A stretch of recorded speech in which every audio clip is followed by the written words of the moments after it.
adwenkyerɛ ene unsusie wode etotototo ho no mo a yeguso a yedi dwuma no abusua yɛbɛkenkan edi ama o mede ade nana Yaw Boama Libya Borga dwumade me na mede ho chia me brutal bright entry ena ebo mi chidomo a baabi a wo bia ne yetimi aba na yaba besomo anopa yada otwedi ampo nyankrompo ase se ono na dom ene de yen aba beduru eye baabi a yedru ono na dom ena ema ye wie sa what you say anopa ye kɔ nsɛmtwɛfoɔ kɔ akuafoɔ ɛkɔ carpenterfoɔ kɔ apolisifoɔ kɔ asogyafoɔ kɔ kyɛsɛ obi ɛkɔ ne nnwuma so adawafoɔ ɛkɔ yenim so twɛdi ampo nyankrompo no a ɔkyɛ ɛma no so nipa nyinaa so no ɔbɛkyɛ ama na so yɛn so no nsi edi kan abɔ entose no nsi a ɛtɔso mienu enkonkobɔ no na ɔdomfoɔ otwɛdi ampo nyankrompo no na wakyerɛ ne tumi sɛ ne yesi tie bia no yenim sɛ a wode eye serye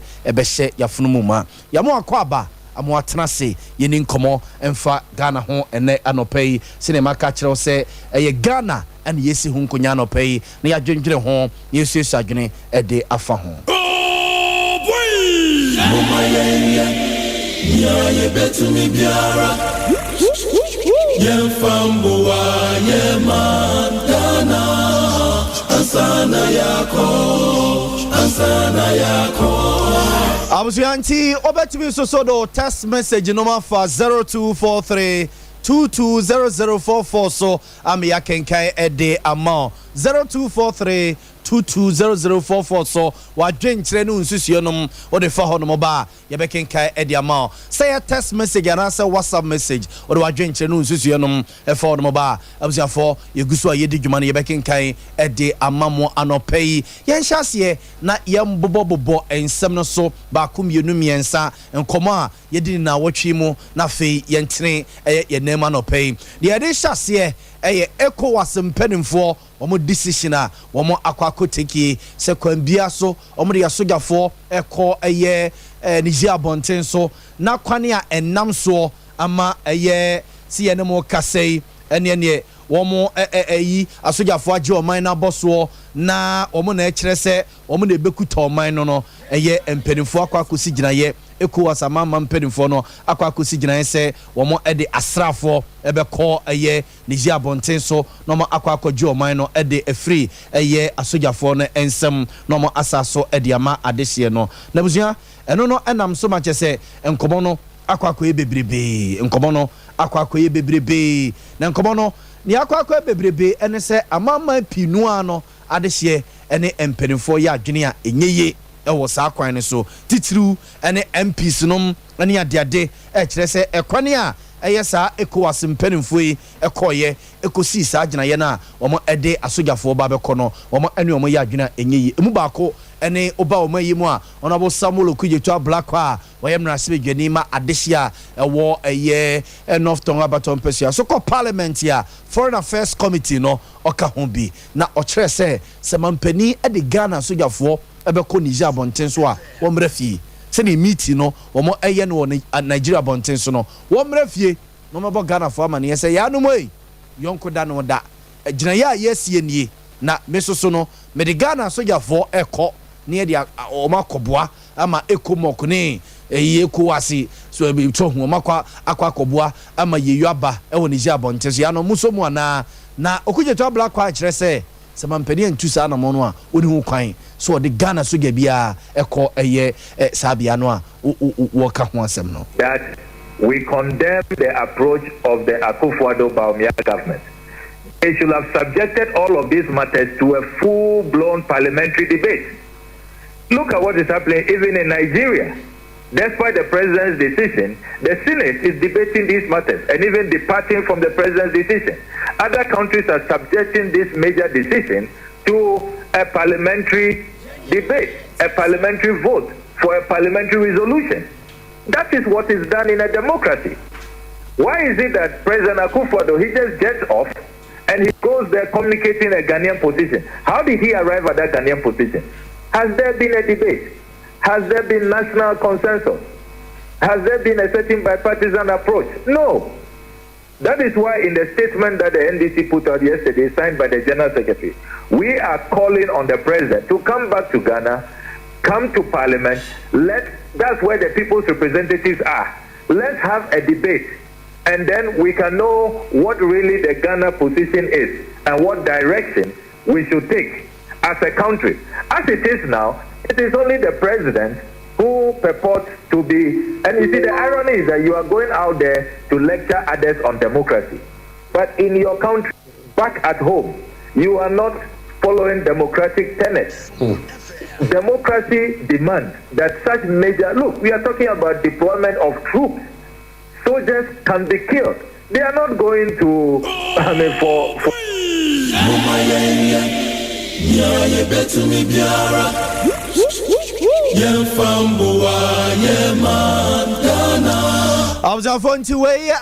Honorable Samuel Okujeto Ablakwa ena yetene nkano ningina ECOWAS mpenimfo ginesi o makwa kosie se omode asrafo asogafo eko Niger abonten so na oman no a Niger fo no asogafo na gie aboso age free adehye ne nsem no omo asaso de akoma adehye na ma omo ankasa ekuta wonomo emman na abusuan yento aso sa ECOWAS fo na muntu yo mutu yi ene emu nkomo pinu ano yebedi na no paper na mamemfa mo nkomo ba ko bi so ye ni da kwan se odonfo ya domo a every Monday Tuesday ekono emre bi a empenifo ahye foforo wo mayi mu ebe start aye adwuma ne nyina se ye nuanu mo twa bet yi omo no twa se ne premiership English premiership no omo se start enu ana se ne start ne weekend na ehase na ehase weekend wo no twa se boys omo twa bet kakra ne ade a ye se Ghana Revenue Authority mpeni for them rebia commercial gefim ama mrasibia fona gia tumu a ene eba be hyase aye adwuma free Monday Tuesday honomo ekose utwa bet na wonye dipe kwambia so obetua emu be 10% ede ama abai no and am so ma honorable say chairman sabuntu nsamtwefo ebusa so honorable na de ya mo ye de boys omo ne adwuma yo enti bet ya ne kurekuro mo kakra o eno o chese masa u shabraba se u ya branch ababa wa na u bobra na de wani kusi luto sem so a na wo no mpebra bi abo wo kwadwofo enti na wo ye yesa ne ma no honorable say chairman sabuntu nchemu kakra ni. Let me show my bias. Me, I don't believe in betting. I don't believe in luck. I believe in say obey jumadin na sem free na obi nyesi. Understand the chrono? We can say the chrono so ye. Let's be serious with ourselves. Me betting I'm talking for myself as an individual. Me it doesn't encourage hard work. It doesn't encourage hard work. Media as an individual, I don't engage in lottery because I don't believe in that. I don't believe in luck. The Jumadin, maybe Shash. Now, because I was in Yamia, Madonna, Mokochanoma, when he will be a cobocro, no, so Koya, Yamia, Madame Koya, and Jimmy. But I say, Yamina Cobocro. But I say, Okoya, and Chino, or Beth, you know, will be Unio Kuviano. See, Udene close to Pau, Yamina, Madame Pau. Abzafonti we honorable Oseche Mensa Bonsu ena yetene nkano honorable Oseche Mensa Bonsu ena yetene nkano ninyina bet nsemi ya odon for ya domo asamra no ehase ena na okyerese ono no lake sem na mitri ye na midi bet ena mkotwa tusio loto ena kra Saturday izuzuri amamfo bewe kiloto a ene ade amekwa kwasra me namfufo yomuwo omutusio ne ade so hubantima amekwa kwasra wonu mo na abzafo na honorable Oseche Mensa Bonsu aka ho asem no na na me catch ro se Niger nkomo no yebedi na tie efimra sojafo no etu aban guye ewo Niger abonten so no niama ne yekoso Niger na se obi bebusa se enkefa Ghana ho bai yetie fie yedi efie asem ke de enkefa ho bai badane yonko da no da wu ginti ameka sa asem no se efimra sojafo no kotu Niger aban guye o mo na gi o man ne de kenten so no abusuan yakwa ye ni yese okowiase nyina ama jeni so nim jeni bua hyase ye den pa ema yese Ghana se kura no ansa na sojafo no be yeku no yese jeni bag ba ko na ye be 8 million ene abroswa 1000 Ghana cedis benne apeja ko duru 1005 asat weekend ya ayi Thursday Friday ya o apeja ko duru 1005 ena yese Ghana cars na ko Niger senke kwa akotwi jeni edi aba no yes ye ntino mu ntimi ntra boda no enwura kuro no na akwakofa jene no edi aba na omo soso a omo kofa jene no na wo so omo ba ku ni siye no omo soso maka kuro nim ntimi emma na mpese ne omo kofa no omo edi aba ntia ma jene bo ahyase eye dempa na yentie omo ton jene no yentie omo ton jene no we ye kokwada so dwom unse udru kwada so a omo onion market kese bi pa e kwada so dwom ho no no ye ko ho ye ne alaji fo ne di nkomo no mo chechi nsem sei e de che nua ba ya grace ene ko ye se adwuma we others ade wan kasa won se jene bia na ha nti every June let me say 26 July ana ya eku o Niger nti ama eku asempanyifo amoko shawo Nigeria Abuja nti mo di chances to Niger jene so wa wonim se jene ni nyina ye di free Niger ne ba ha ti jene kas na umba ba do border Niger ni Benin border ana o mutum ye ti se jene kas ni nyina egina aka border mo ko fa we o mo ba ebi mukura jina ho be 1 week ansa na omo sa omo chi abafa Burkina border omo so ho na efrenum Dori te ho so jene kas ni nyina go ho Burkina fo so ho no Al-Qaeda fo no Boko Haram fo no omo chi kwan no omo ma obi anchom nti ho so abaku na eba no kura enfri Niger ono efri Nigeria on say Nigeria ni Benin ehye border ana Benin si Togo su shaboda ana Ghana Togo su shaboda nti sa kana o hu se eba no so enfri Niger ani efri Nigeria ne ba ha si epese Ghana empenyifo no omodi omo no tum omo kasa fahu sene bebia Ghana fo ya wa ha no ma ye di Geneva ye sika ni nyina bashi nti empenyifo omo moye sene ba ya kaso ni don batima aja omo sisi agini boto eko 1,300 1,500 1,300 Ghana and 1,500 botoba munyantum border no so na 800 Ghana ti he consequence no ho se times 2 kura yes ti entimi ma achina chisusu unfi bako 2,000 because of bini ho nti on se kana eba no so no de on so enfri Niger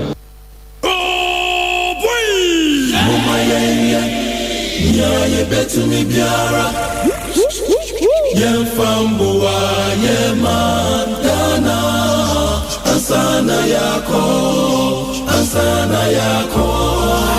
Abusua enti we aye jene for no na yeti wo no monka no we aye onion market jene market kese no a ewo aye kwada so no uyi se kwada so de no ewo hono ma kumase yi agunaga jansen agunaga jansen so ba koso no ewo hono mo na latest ni yeti anope ya ene se jene bo no tena na papa ne kasa wo che se efri ne 8 million ene tutu America ku ni si ye no a tutu America ba 1,000 ene aba 1,500 asata no pay ya te se ye se eye 20 million jene bag ba ko eye 20 million na eye 8 million eyi last week na anu ya na eye 800 Ghana cedis na ku na esi ye nti ene ne ekoso woni je no ka se koye no enya jene ni bi ena omo de aba ena omo soso a omo nsa ka jene ni bi no a na wo so omo tuba no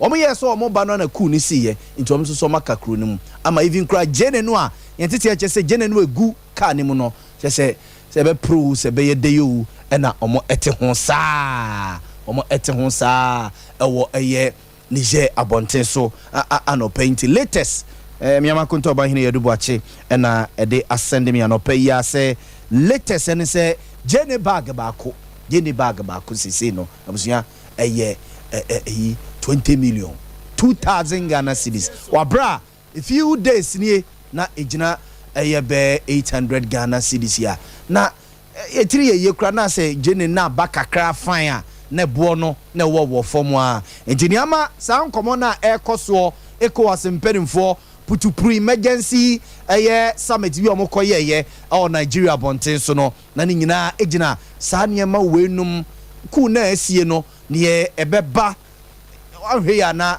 the already na West African countries ye twetwe fa ebo da Ghana ye twetwe fa ebo Ivory Coast ye twetwe fa ebo Nigeria omunye different be the same thing and na ekoso ho no mo it is ade we na asie no a soja for so ebeje oman boss a obia ye ne ope obia eye ne ope no any problem no se ka se omo je oman no aboso na ebia omo jai system no amana rane se erane a obo se vandalism obi support watimu na boys abawram be say kokwa sesa ne niema adaya kuwasi sabana no so okoka kire hwan okosi a kire hwan say me shop yaba be sesa mu niema eno ne ade aduru ba bi a na kuku sem no na nyade a wo say ye soso e wo memba okoka so a boys no so kire say politicians ni ye de ahwamo politicians no ye de ahwamo Ghana ye say wo say 66 years so say 67 years so say 68 years politicians yi wo mo ekuto man no ye divide politicians no kuto man ne say na nananom so ekuta say it ebi no mu kra suggest say ni amama bi ukoso a wo mo eye no no a wo mo ede ahensam ene democracy ni nyina akabomu no that is the way to go sabeya we bechi we kakra na we atwi we kakra na oman no enkan ko timi awie pe no nipa da sani de oja ne freedom mano a yo obeye bia obeye entika bia nanano mu ginafa na politicians isu so ejinafa kakra we oye business enya at least nanano mu otumi na eye politicians no so wotumi we betwi we kakra na we atia we kakra se wan na ekotia politicians no se even kra no se bia president se bia obi ti say prime minister e bia wo bi kakra bi e wosoro e bia chamber bi team bi wosoro a this is on mine baby the next 5 years na dia sha wonsa no ye direction nie so hu enyenye on tena no mo enye ne opese ye de oman no ahye ne nsa Ghana so ye constitution ena obi aba osiyan ena constitution no what ye kire an wo hu say there is so much powers ema president elect no there is so much powers ema president election opposition no won tete ho no ma sa no mo ka hu bo nya bedi president ne pe no hu se tumi ye de ona enko poni tumi ni bi emfa ma obi na nipa no ye bibia wa ba beka enti sa no mo te omo opposition a che say omo ne ye dwene pe omo hu ye bre eti ya se atumi ma ne hade tumi de sa enti me de enti na ma du ba bi a me say me feel say ye council of state na esi ho no mo no ekuo no ye ngu no na nke ye ntene foforo na e bi a ye nye no an assembly of chiefs bi so eminent chiefs bi so na omo no eti honom ye de e bi a national policy bi so education ye pese ye ko ni say the next 5 years enti 5 years bia no so enti se ye kwa akoto abakra no a sa elections no e bi e benya sa eminent chiefs no na omo so omo de omo ayaba beto ho no mo say asomasi ye de oman no ye ne direction ye 5 years e bia ye kase ye beye akwan e bia 10 kilometers ya ne 5 years ni mu no e bia otumi eye mu sei school dan e say ni 1000 ana na nkwala titi nuase e bia otumi ye mu 200 so ni asese Ghana for abato onenie the next 5 years no so ni ehwe whoever obe anima na say ni obeto aso ni ehwe nanim so obeye eni e chire no politicians yi say ya no be yo MPP ni NDC video bi akọ viral wo social media no so afanyoma kensene ato ayi ato ato forcing no mote say ni fie o say restaurant bi na no mote yes a beautiful say omo yes ade no ame ehu say owom say omo wegina ha MPP ni NDC wegina ha de enti omo nya tamfo omo ye anuanom but e ka bibi kire yen so omo ya adamfo you scratch my back I scratch your back just some few minutes no mo de kwa kwatena no mo say ato forcing birthday nti afanyoma kense ato cake omo medidi na omo ntwa mfa nkire Ghana for say omo enya atamfo no hene no omo kire wo parliament ho na afanyoma markings ko ka say ato is that you I don't know kokas asem no that we are na when ni facial expression no dey ekasa ansem no nti say udi akira ubagini gidi wo form ye no mo to no ma wo mu didie no na de ka hwese se NDC aba power sisi na sa to forcing deputy finance minister na se ayi ka se ayi afenyo markins ka se bia eja kemi ho akire na pekakra mamia wonse ne ma no wonse ne ma mo nti sa wonse MPP ni no ona danfo bi wa NDC mu a one ne bo na NDC ni so a ona danfo bi wa MPP mu a one ne bo ene o to omonya boni a wentimi nka no omde omano egura to pressa enti Owura Johnson say dun ketia kakra on this ECOWAS issues enti ono so kakra ne NDC homo stance e wo so ja kofa to ye ku dita there's no difference between ade e say unim nipa o ma ko tra say ye the intervention force alasa watara tema Francis soja for be pamo e de no tra kunya so constitution no ma ho kwan say obi a wadi more than 70 years as a sort to abanobi o say change na man special dispensation no ko to be na okoba ko okojina be ye president no wa ko 3 times I change the constitution no that is so they could determine the chance ono right to say ono kokojina Niger e kan say Niger for say e say mamun say samamba. No, I'm saying say if you know what is happening there you will not condemn them in their circumstances. ECOWAS for EPC stop pukua. Any intervention omo yeno. Womo they are going to try to take action to protect themselves. Obia tro say wa we ya wan stop puku no ebibesi ni krom. Enu nti na omo konya the interest of ECOWAS citizens na ompese omo ko siki. Tinubu no ono okono. Asemwe da ni krom. Say oni ma asemwe da o. They are protecting themselves and your interest now muko protect and now wunim say babia kusi ya start a free Atlantic Ocean Guinea and na air kosa sesia aduru Red Sea enti Africa no me no say who oh boy mama ye betu mi biara ye fambuwa ye mandana asana yako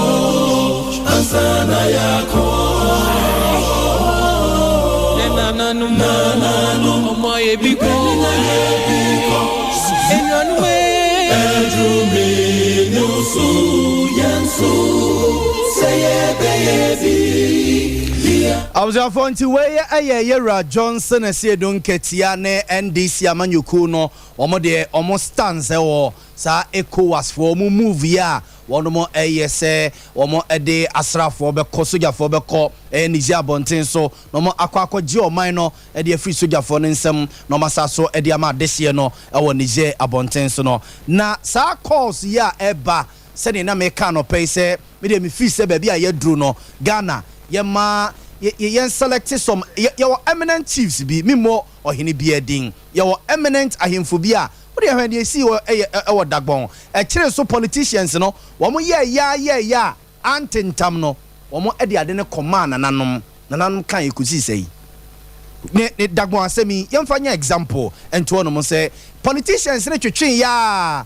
dagbon issues no ene ade omo twetwe ya no antentam MPP ni NDC antentam ewiase omo e de command nananom eba mu no yesiesie ene e de asomdwe ni dagba abonten so hwe ne yakoso boko ne soro honom yi atwea sesei yasaso de aba beto nananom animu biu nananom besiesie ama asomdwe aba timi de bi believe say yemfa sa eminent chiefs no entra ho ne yemfa eye a national policy bi ento na eye yenko na yehwe na yensiesie ena abusiafo ne yakoso wo Niger yi kura ne yentete ye kire se eye Sanusu hene awo Kanu Chief Sanusu awo Kanu state Chief Sanusu a owo eye Kanu state ena ne yakoso wo Niger abonten so yi yentete ye kire se ono na immediate se beye na asumdwe ebeba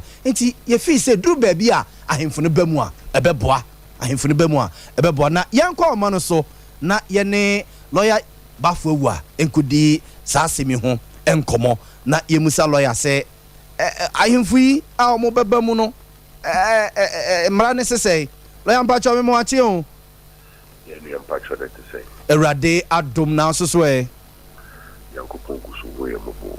Yeda erade ase. Lawyer nkoma ye di anopa yi eye baby a yaba bedro asoman ene ye national issues bi a say ya no politics ya but ade no in the end a queen a prayer but then PP betwefa NDC betwefa Speaker of Parliament Edna no etum so the office baby a yedru no yemfa hemfo no emrem ene binom suggest say yenya eminent chiefs bi a omo be wosoro edu baby a yebenya a national policy ye de betu whoever ubedi president nanim say we enie na at least so no matima shepi ye politicians ne kakra anya sa say politicians why na etia wunum ye de mra sa ene ye tete ho de aba bedru ne lawyer ma mentie we Pacho anopedie michia wetifu nyina cha santeman chia otukokoso na setu na michia mensha south for Dr. Matthew Bugu Prempa de share okay michia umunyina okay na emsebeniro form kakaya kasane bi pija fisher time mo frame naija me jujo me ho kaka okay say some komo we and komo bia e was here starting idea e shasi ni idea no se o man sabi kwesi kokko bruni obaye no na sabi ya ye wo ya memu so ya wo ya memu aye hemfu ni die nso enti se o ka se o ko fa bruni die na de wo dia to baby a complete the trasa bra unche koya wodo die no be fra bruni die na sabi na ama sabi amemu no entumi sif pem papa so fi say ade nsuo ye no yem fansa enye enna ade bia nso no sabi e wo ho amane ene amamre uko America omu democracy na omu wono sabi no omu ni ahinsen bia sabi eye framan fo ene kopie ho enti omu ko ye no e no mu se ye de se bi pese niema uko Australia fo no sabi eye nipa bi ni omu free English mem United Kingdom ni do mu kugu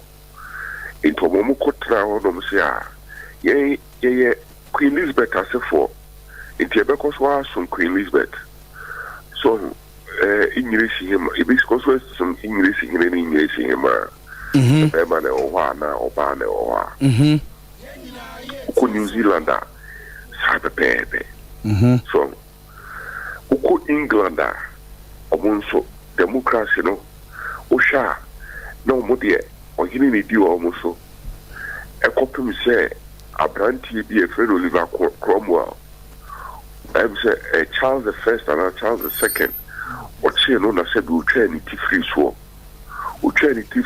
no ana o se ono de e fide kro kane ana ohini na akana kunya ni di won so no omu sebe omu asesem inti afrino omo de democracy no so ayeden abefra intu hwa omo de no so omo anto anchine completely o so atase omo de yeden efraye na yeden da yede yesi bibu maya yesi amemu na ye bibu no ehemfo no eni rule bia to play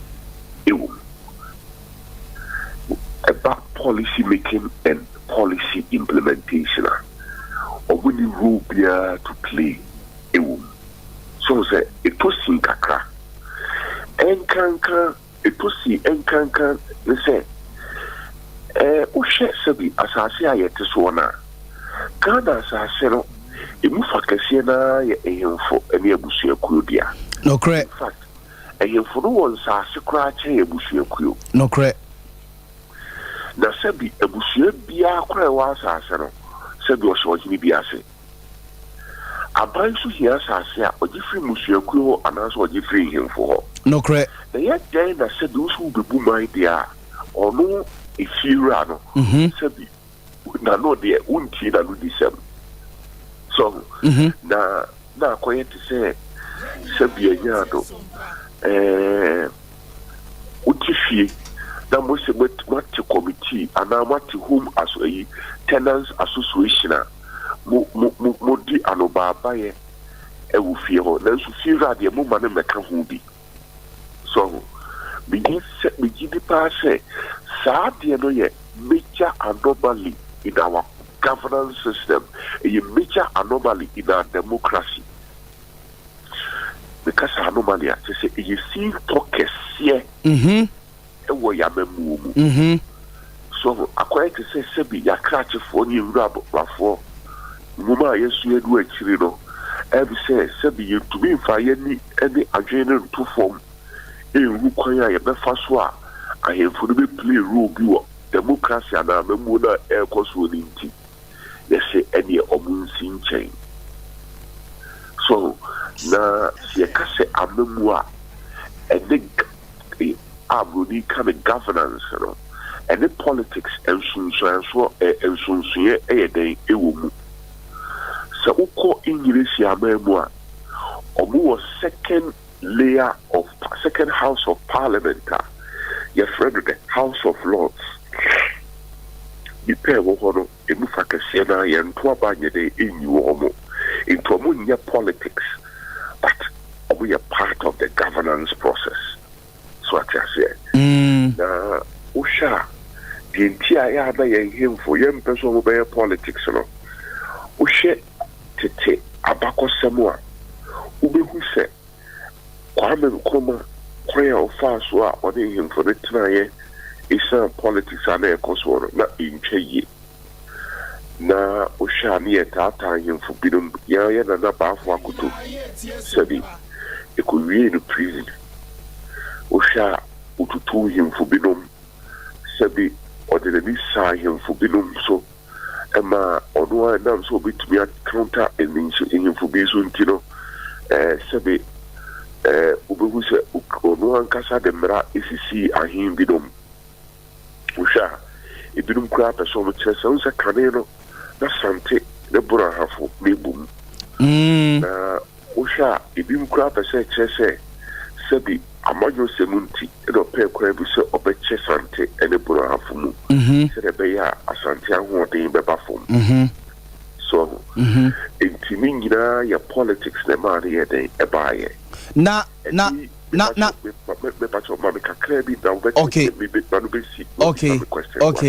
okay and me no sadia no it be anyday in ho because of the constitution name me say ababia beba obetata o hinibi name wa wi na akoye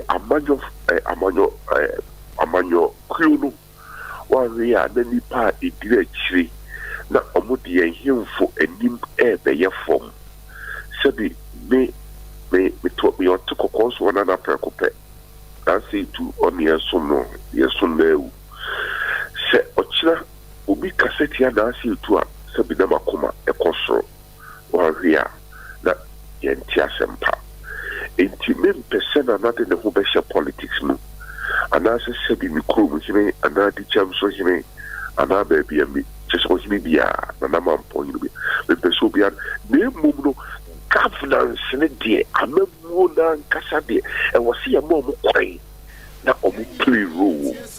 So, what the maybe President Kufuor was see, and was in your second chamber of Parliament. You see, our Council of State. Yes. Council of State, you know, we share constitution, and I'll share the interpretation of Supreme Court, and the Amma Council of State, or would you be na Sebu na Omo ya koye Sebi Omujo no, what we say, soon so ya na you who the papa. We say, ya na koye advice, the consultation. A foot also the Sebi. Ubi the mawa upa na upa when you're there umfa. That time without number, Council of State amendment advice be abaya abba na akọ na abba na akọ no ebi mo anya dai amfa etikyira wo se eno kra no sebi we wo ho no eso mfaso no yehunu enti adai na ye elevate the bit say the National House of Chiefs to that level na abai policies binom no sebi e wo say go through omo se e ba me saa yibenya won so mfaso ye hwe ebi ne galamse a ekosoi se ehimfuru role to play in governance ebi anke be asem foforo enye te se de ayi no correct so no correct pana lo ya ebinom so raise concerns say ya hemfo no so a ye ka omo ho asemi yes omo na nsase ne ye omo dia yes omo na eye fie ruafo a ye ne hoho a ye ba beto ono mo ewofie but enye omo nyina so sabio manu sisum na so nye omo nyina so ena bia omo su ene omo ban bia wo mo ada na di over the years ne ye betima gi wo mo die ohini wei ohwa ne nkomo mo ne se ne osidi nkomo no fa no a ase otwi de ma amanyoku asumesi ohwa we suso se ne osi edi ne nkomo no fa ase otwi de ma amanyoku asumesi eno so se kobase ye kɔ ne saa ye be ne dey lawyer wadama sabi ubie ni wa oto aba sabi enyado unya mayoku bi afa once nipa ne to aba no nko a de wa uni wa to aba na ma eya obeto aba ma bi into ye den a de obeka na bonten e na wuhu de on kana bonten so e eto ku gire no so de a na ye ya ye mfulufo ne mu yen kan unu se wo hwe ye himfo bedwa kese na ye friend no National House of Chiefs na nipa e wo ho no sabi omudim die bebre kura so chen yem nipa bebre a ye to aba mo ko parliament no so no crepa e wo ho no she mamema example say na man point ni na oye former oye lawyer ni and osai no oye former registrar e wo Kwame Nkrumah University of Science and Technology so what I say Matthias here fa obi ti say na to gbe afede yes she the caliber yes she ufa sabi yena no mo bi free stream so ba no she baby o mo so caliber gina mamema another example she na na bompata hire ye juba several years e wo foreign affairs time a Kenya ntokwasi ye no na bompata hire na painting ono na Kofiana yi no as part of the eminent personalities I call Kenya say omo ko resolve Kenya in Tokano so what I say Matthias here lawyer ye Ghana representative of the United Nations na osaye a friend saying why chairman of Kenya University Council why chairman of a friend saying Konfanoche Teaching Hospital. Yes. Pacho, Chilamini pa or Parliament say ya Sabi or would you probably say experience exposure. No correct. No correct. So it Yaman Yahil follow Sabi or move seen to Kakra. Name move share or wouldn't Diano experience.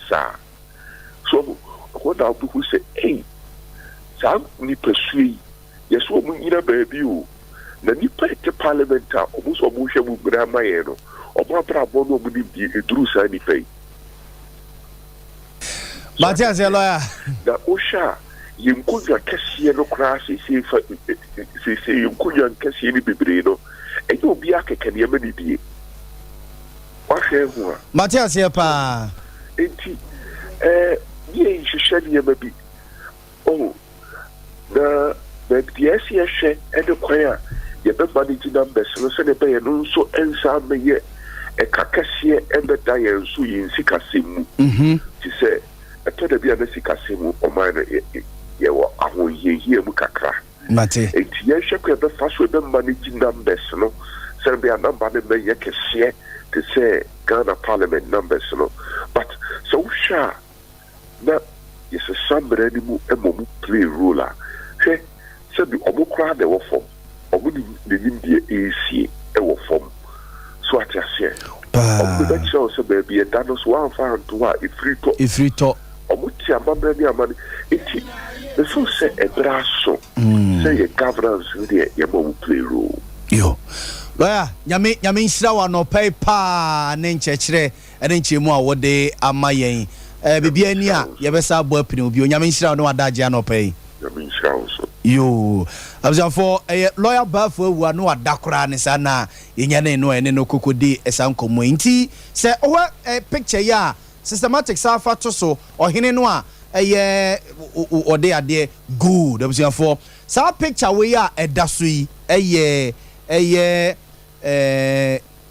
Chief Sanusi na oye Kanu fo nyina ehenkese pa na enne ono na akwakoye Tijania pani kese pa na busua kikiri na ekoso woni Niger bonten so no asogafo atiesim akwakotu aban no agu asogafo na agi Niger man no de akenten so no what is say ko asefo so mama sojafo no 1 week omo nsore ho de ndie o man kwa ye de asojafo be kwa kotuo mu ne agi o man ne de ama adehye no ene na twetwere o mobo no so na me yesoja ni na fra me a me de me ni yire ni ba we nya party ni ekwe o me kono there's the probability say me nsa ma bio yes me training ni nyina ye say me defend me my dear but enye man say ebi beduru ba bi ne ya ba beduru sa de we papa we na akọ aye krom ho no mo unse Niger for no dodo no a Hausa for na sa Kanu state ho so no che Hausa kura ne sa no ko krom no se da bi me nananom ene me nuanom ne wunum asem na aba no momfa ma me na politicians no montra mo ba bi ECOWAS yo se UN yo se AU se hwan montra mo ba bi na me ne me man nko kasa na me hwese asumdwi ebeba and yes asumdwi so ebeba mpa ye jade ma ECOWAS fu ya enze me no mo kekekeka asema ba se ne ye kase mu fie na okra wo ba se wo so ba kra no wo tia wo ba se na ye fa so etia wo ba ko bu se president na no oteso no no ye de awomo ababedu this point yes so cool so but me point ne say baby a ye duro no politicians no ya so omo so ache omo de ehwamo ache ye involve ya hemfo no say Tony den said dagbon MPP ni NDC omo twin ya for yes omo ntimi answer ya sem no mo ntimi nsiesie ama asumdwe ama dagbon ye de man nanom so mu edi say edi vie say edi so me say ana asumdwe ba dagbon a and the politicians no eje hunim eje hu animonyam no hwe ne yakoso obokui ene soro ho no mu politicians na twia nye ne asa dan de amana nanom no so politicians ni betimi a come de command nanom eno no ka bibi kire yen sese yeso so your politicians no ase na make say omote ho no mu a ote akira ai president no constitution man power too much one get no ma kombrofo no sa yes di omachi mani medi president ni bi hade who say constitution no am a president no so much powers but what the opposition there who say constitution no am a president no so much powers baby ya ba bedru asomane no nti ade na nyese bia nananom yes ne na lawyer eken hwe nanama mpon hene na braba wabo boys yo mugu parliament yi a mugu parliament yi bi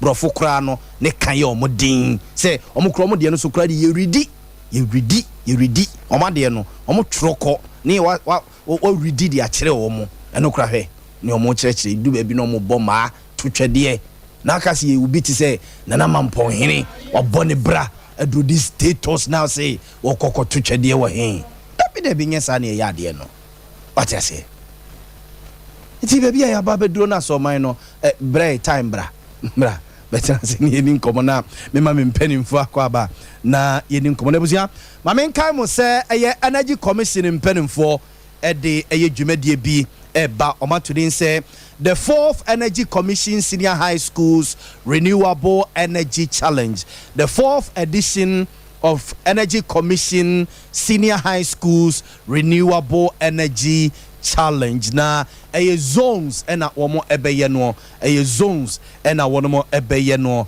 yetene se wɔn ɛkyɛ sɛ wɔn ma sponsor ebi ɛyɛ Ashasi University, Bui Power Authority, VRA, Asogli Power Plant nom ɛne mpanimfoɔ aso asene a wei ɛyɛ second cycle senior high schools no ɛna wɔn ɛkeka wɔn de abom na omo ene omo edisa edwuma wei na northern zone no schools bi etese Doma senior high school ewom Sewa Kesi girls senior high school ewom Kwabre SHS ewom wa senior high technical school ewom Salaga SHS ewom Walewale senior high technical school ewom Bogatanga senior high school and a Ghana senior high school ewom and a zone Southern Zone no Obenya Presbyterian Boys Senior High School, Infantman Girls Senior High School, Ghana Secondary Technical School, Seshibekwai Senior High School, Equiapemai School,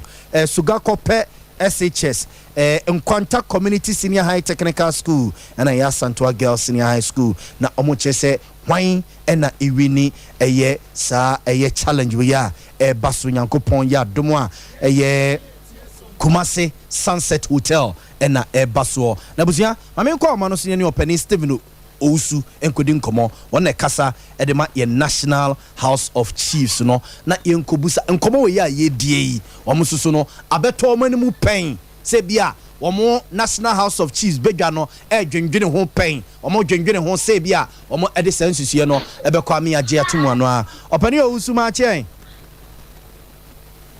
ya jo Number cho ho ye de oh nyame dia cheyo na no pay ye de rade ase so de adom yen Mr. Owusu nkoma ye di na no pay no eye ensusuye a eba se oh my Ghana ya ba aba bedum pemprenso bi a o se ye makwan ame ya hemfo no ya mamuo se oman no a ye bu no wo mo ebam nye se bi a wo mo bam se ye wo National House of Chiefs ebia bibini ne nkoya no maba beka bi no masa akotena sidin na bibini o maba but this time actively involved sansusuye we madwene ho pen se bia dachi bi National House of Chiefs modern susuye we beka koto ebia mrase ojafo anim ama sansa kire we yakoso ama ba na yo me da similar no pay ma me nyina wa fikesi so na menchia nanan mahemfo my munina and can president of National House of Chiefs. Na your was anti mammy, the mentia kura, your 246 job, and I won't castle. Na ubisa ya enya dia one wabe dia and comono ebobokono. You said an anmonia quenya ed your my supine and sana quasibruni babe abitinchi and sabeji. Omaya mamu afa na hebra na nananum di oman so a ene yakọ kwasi kokọ broni kokọ amamumu a nti ye hu nsonson le bebre ewo amamu no kwasi broni bai no ma ebeti asese bibi a ye bia no enye ki bi pia ya mamu ni nhihye nyina de nchen e ma wo hwe Native Jurisdiction Act krom de bai ya ye che nananum ahemfu mu kọ miamia mu ji tumi nya hodia na wo nananom ensem nyina de from ensem enne ye hwe a resources e wo man mu no sensase ye nananom dia mo agudie ya ban dia nti ye to go do baby a ohene ni tumi aban ma permit a nananim ho hwe na anu ya covid bae ye hwe ekwan ya efa so galamsey aban boy kudru baby no anyi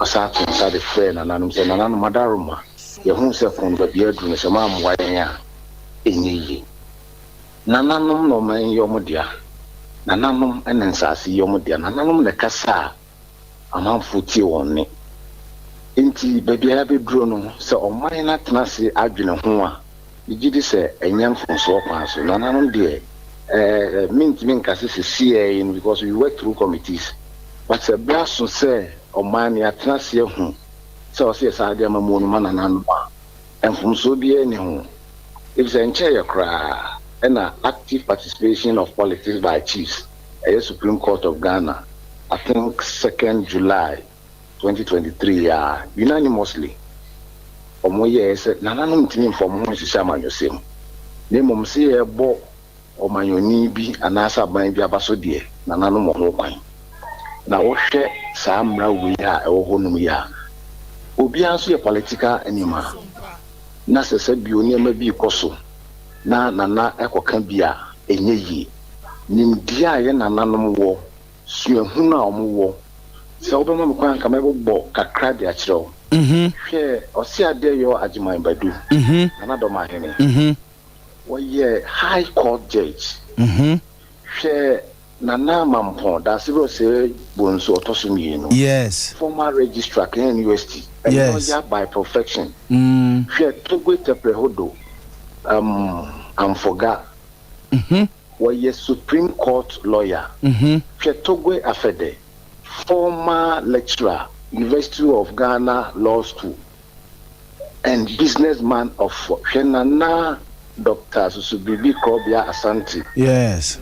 Asokore hine. Yeah. Hwe kumbu na yiri. Hwe ehunabo brimpra ajinsem esin orange. Yasem Foundation, their lawyer. Yeah. I can mention as many as your time will allow me. Hwe suhuna nananum ewa omode buabu omaim. They say what the constitution does is yedi nananum to board ni commission so. And so mumfo munim die kakra omuwo no omumfa mmoa amamuwo no but se braso se Ghana ya tena sini ehunu se ye de nananom eba amamuwo no ma megiri se enfunso bia ani ho na nananom so be krado so mbesom mbepeja o mind akụ na mpempenso bia nyina ye nyebeji yo bezo me na wase no pay ene wadaje a wanya de ama ye na eja ye gusu a ye didi nkomo no e kire ye so ba bia e besa abo apino bi onyame nhyira o yo opani owusu ena ekasa edema National House of Chiefs ena yakone nchene na akwakodin komoyi anopai Dr. Solomon Kwame Fokuo watena se yebedi nkomo pa ena miamenua Prince Obrieboa woye banking consultant esaso eye financial expert Dr. Solomon Kwame Fokuo eye Kwatin Dr. Solomon Kwatin Fokuo a business development manager Kumase Technical University watransi ano pay bedin komo pa na am komnua ba ho na ye nkodi komo mfa ya pom dine ho nkomo ye die nyina ya ye ko ho ntintini ene ade no se ebekọ na koye na aye pe ya na chese ahoden e wo ho yenko pe time herbal and time HH herbal na yemubo na ahoden ne bawia afeni atiasim we mana soso we mana prayer so we ema eye ne sekan so na gese ye hihye kuro ne ba no machen eja na ho ye na mi adum o hesta e de me do man be ba no abubi amamu ate mate aso aka ho asema ya fe mfe pa maminti wa no pay yo me da sipi eni akwanya wo de amame anopai ye be chia hwefo nyina mo bibia kwaba e de aba SOMPA TV so bedofo enen so brena so set time here ba for ye no be twetwe nkomo e de fa ya pomuden ho esan say ye kona betumi akobi ye ba na betumi ababia ni nyina e ya pomuden ananso se wani so ade hunumpo se e betumi abemama wa chise apomuden enu tina da time here ba for ye gebre ebe afidikesi so e no be twetwe nkomo e de fa ya pomuden ho na ye koso akayo se ye ne kofa baya ye de time herbal mixture abedwaso edro ne ye time ye malaria dro tatahwe a ewe mremu se wuti ball gagaga wani so ne briwo wonum na ato awo na dini pedua no wonya bi no mo a e de bre etu ya de na sese hu e de afri honom de amaw eno achi no ye de time hhba capsules ene ne mixture so abedwaso eno so bo hohuru ye ni peduam hohuru mojanim siesie ni pedua edro wegu ni pedua mu a ni pedua na kwa bibia eye adwuma kama me so boremu wo drugstore pharmacy shop license chemical shop oboremu ho a obenya bi atoso hu na wo pene duduom atu akoton de a na wodi wani akirem KNG herbal Colenac herbal Misty herbal bebia yetu no to bia nso oboremu ho a yenure dudu na wonsa ebeka bi ewo ho na no pay wo hwe me yade abetena ni padua no so ache agi ni padua na boso wo pese no doctor edi nkomo fa wo yade no ho ana pese wo pese no doctor me enu nko a ene cha yade no a jama bofo ne frɛ no sanse we bi ne pono to ho de ama om eye 0244 417 669 0244 417 669 heba for ya homa bofo no medofo wo hwe wo screen ni so a ye dro na eda ho kama ye numbers go ase kama me so frɛ ya wate de hawo de tete wo no me so kire mu kire ye sanse mpani kra kase apomuden atrema wo hoyi eya na eye chen ayaresa bokitima eno nti bo apomuden ho ban wo de wo frɛ doctor no si doctor me pesa wo kire me kwan ya me de mapomuden kra no ebe fa so de yenso ye be kire kwan ya wo de wapomuden be fa so ama watumi atena sase we se so edi wo nkwan na awurade Nyankopɔn de ma wo no wadi afili so hu ene ye kasa afa dro ye frɛ ne se time herbal capsules anasa ne mixture ho edro we eba ye nche kra nanso ene wusi montene so ukodwom babia befa bia obia edi edro ne ho adanse obia eka edro ne ho asem eno ntimpani si parliamentem was na di kanfo edro time herbal capsules ene ne mixture no abusua bo rani paduamu a esiesie ye nkwamo edema ye ehohoro ye mogya mu kama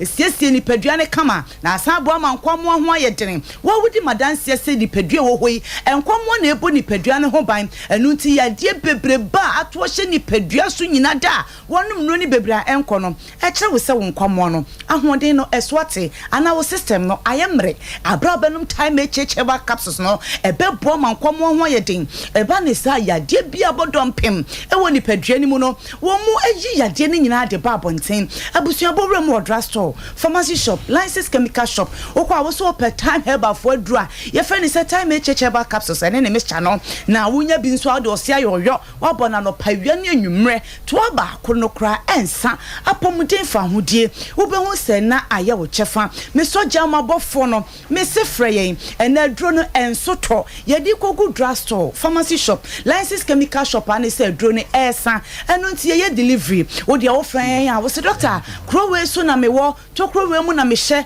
aha na me wo wo de mpo se so ame ha na wo te ena opese de aduro ni bibrewo a je hia ne se wo beji ahoma bofo no wa freye na wa send scan de amaye eye 0244 0244 417 669 0244 417 669 imagine boasiesie ema ya himfie nso so ede ema ye ena obehwe mapa egu ya so ya sabi enya yaresa na omo bepe na emu madanse ena wo mo de basan se duro no ebowre ni padua mu a sabi oba wa himfie ho kekawo eho hyehyew utimi titi wa na ho nyina ayekro sabi se wo dwonso na dwonso ne kofa kro ni mu a wo ba bo nsi wo bo ne nsa no se ya wo ba ensu fita efifra himfie ho ba basa eyi ti sa katoa eja pampan bo ne e wa himfie ho no be oba pa edrone ye time herbal capsules me so de bia me kan me se oba de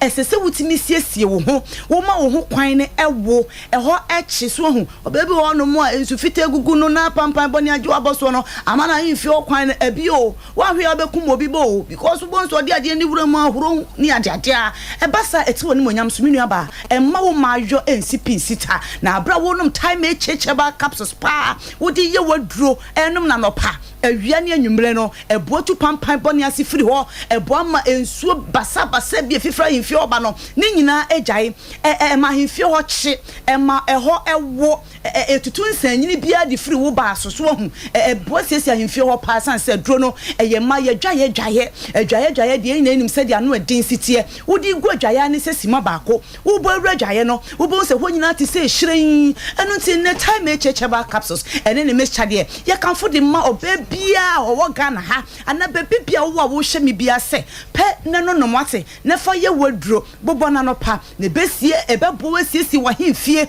ede ama enu achi no obabi se mentenka me mama tenka no kora no ewu ama me ne me dofo kora di mpamu agora ma yese battery ewu no ho enu anso oda ho se ya no ohwe anim so ho agoro no so bagofo eni eye nipa mienu na edi oba ene bema so ho enti oba be so bema ne de ne se fefa ho ede sabi ni bema me ahye we yi mo na o chichi ho eye me de mi ra me da se ebi mrebrem anopede na me so ho eba sa no a eboa matenka no ekonkan so ho eboa matenka no ekosoro wo chichi ho kan samo ede na de to be ma na dwenem eba sa no a wo si abonte a wo ba bia ntimi enkonkwaje no so ho enu ti jama bofo no me se freyen ye delivery me se seswa me hakra na wo wa wo se doctor aha na me wo me de mpese aduro no wa kasa wo di bi breme awoma bofo no 0244 0244 417 669 0244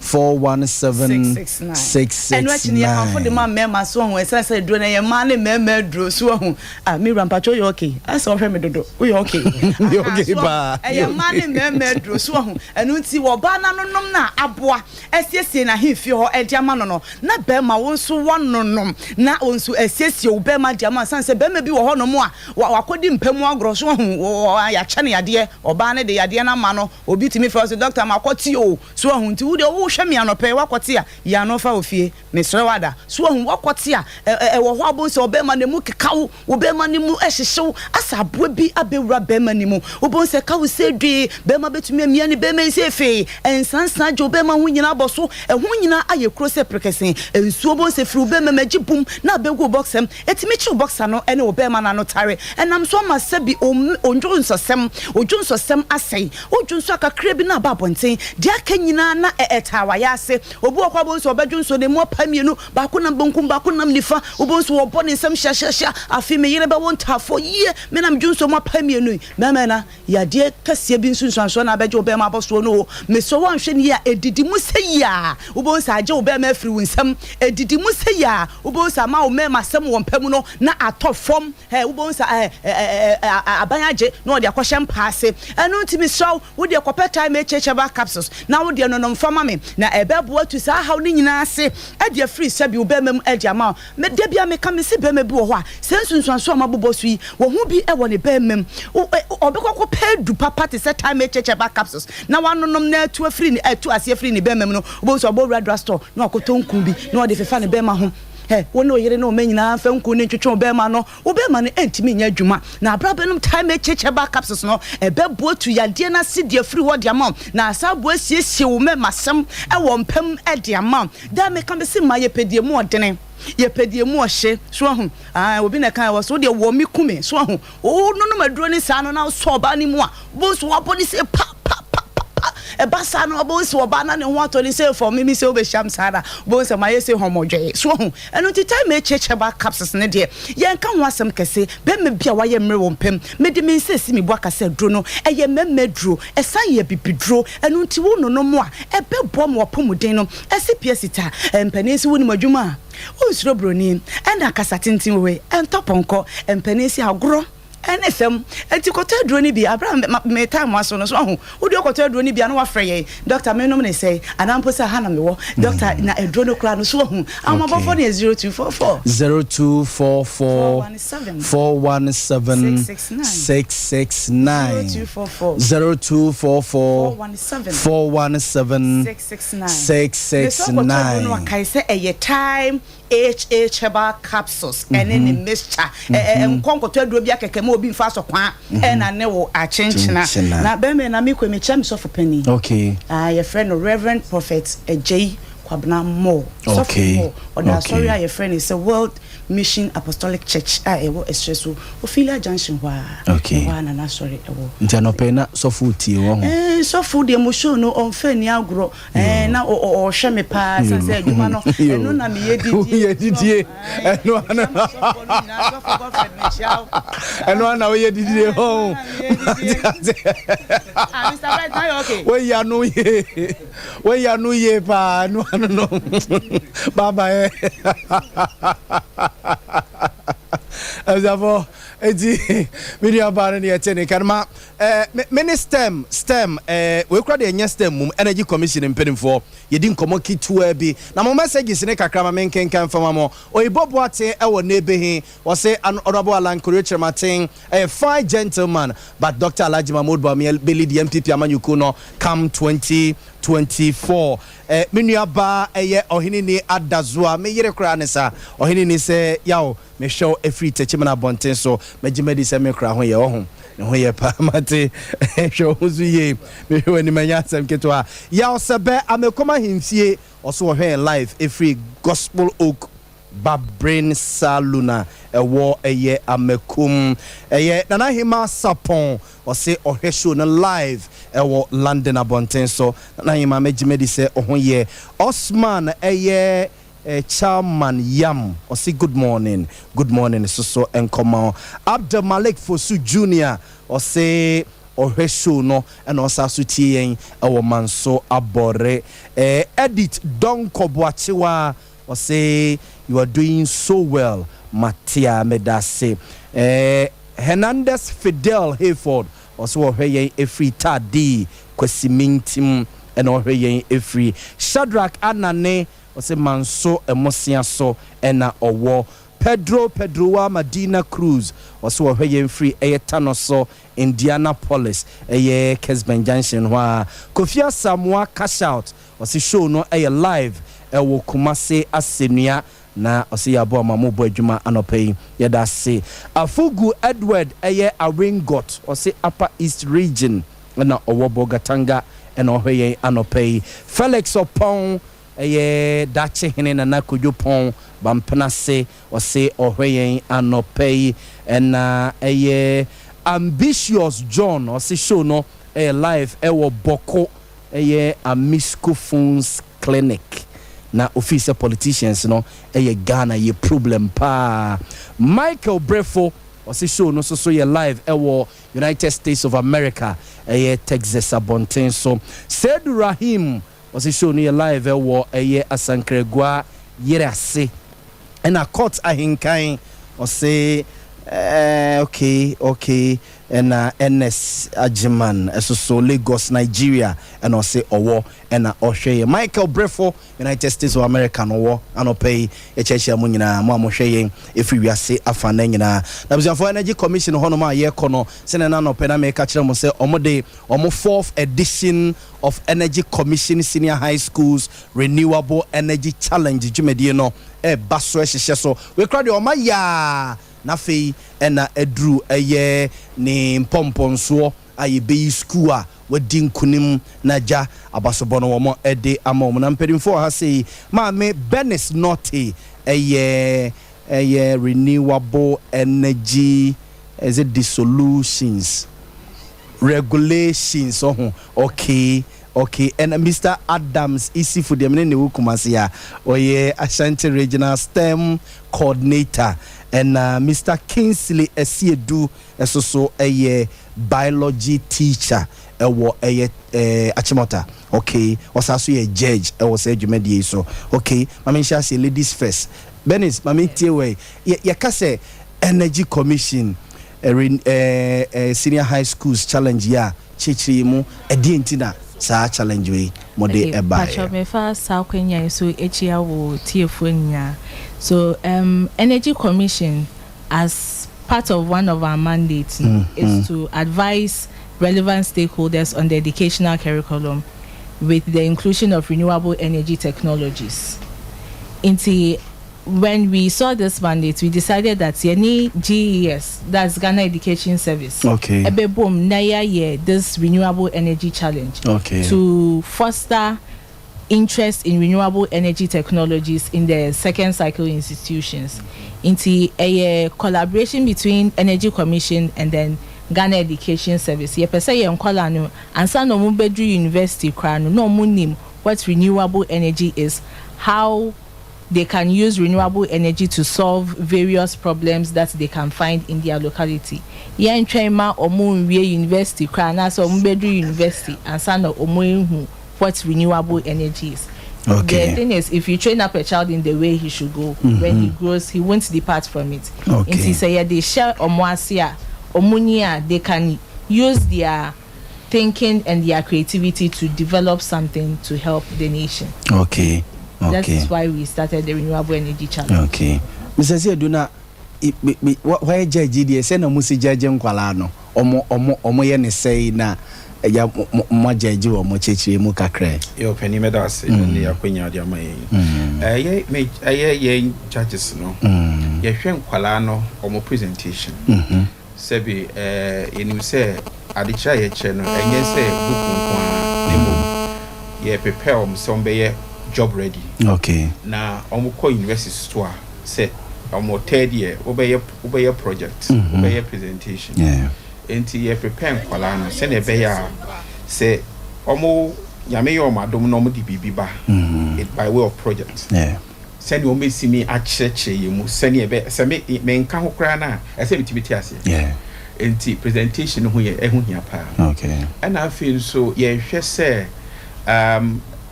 omo be use so omo creativity. Sebi creativity wo ye nchero classroom. Yeah.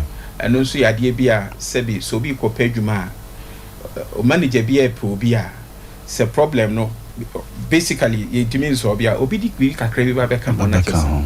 Enti ye check creativity. Ye hwe creativity. And na yes I hwe innovation. Okay. Say akwala no betimi e de essence ne mo de ba be ye presentation no.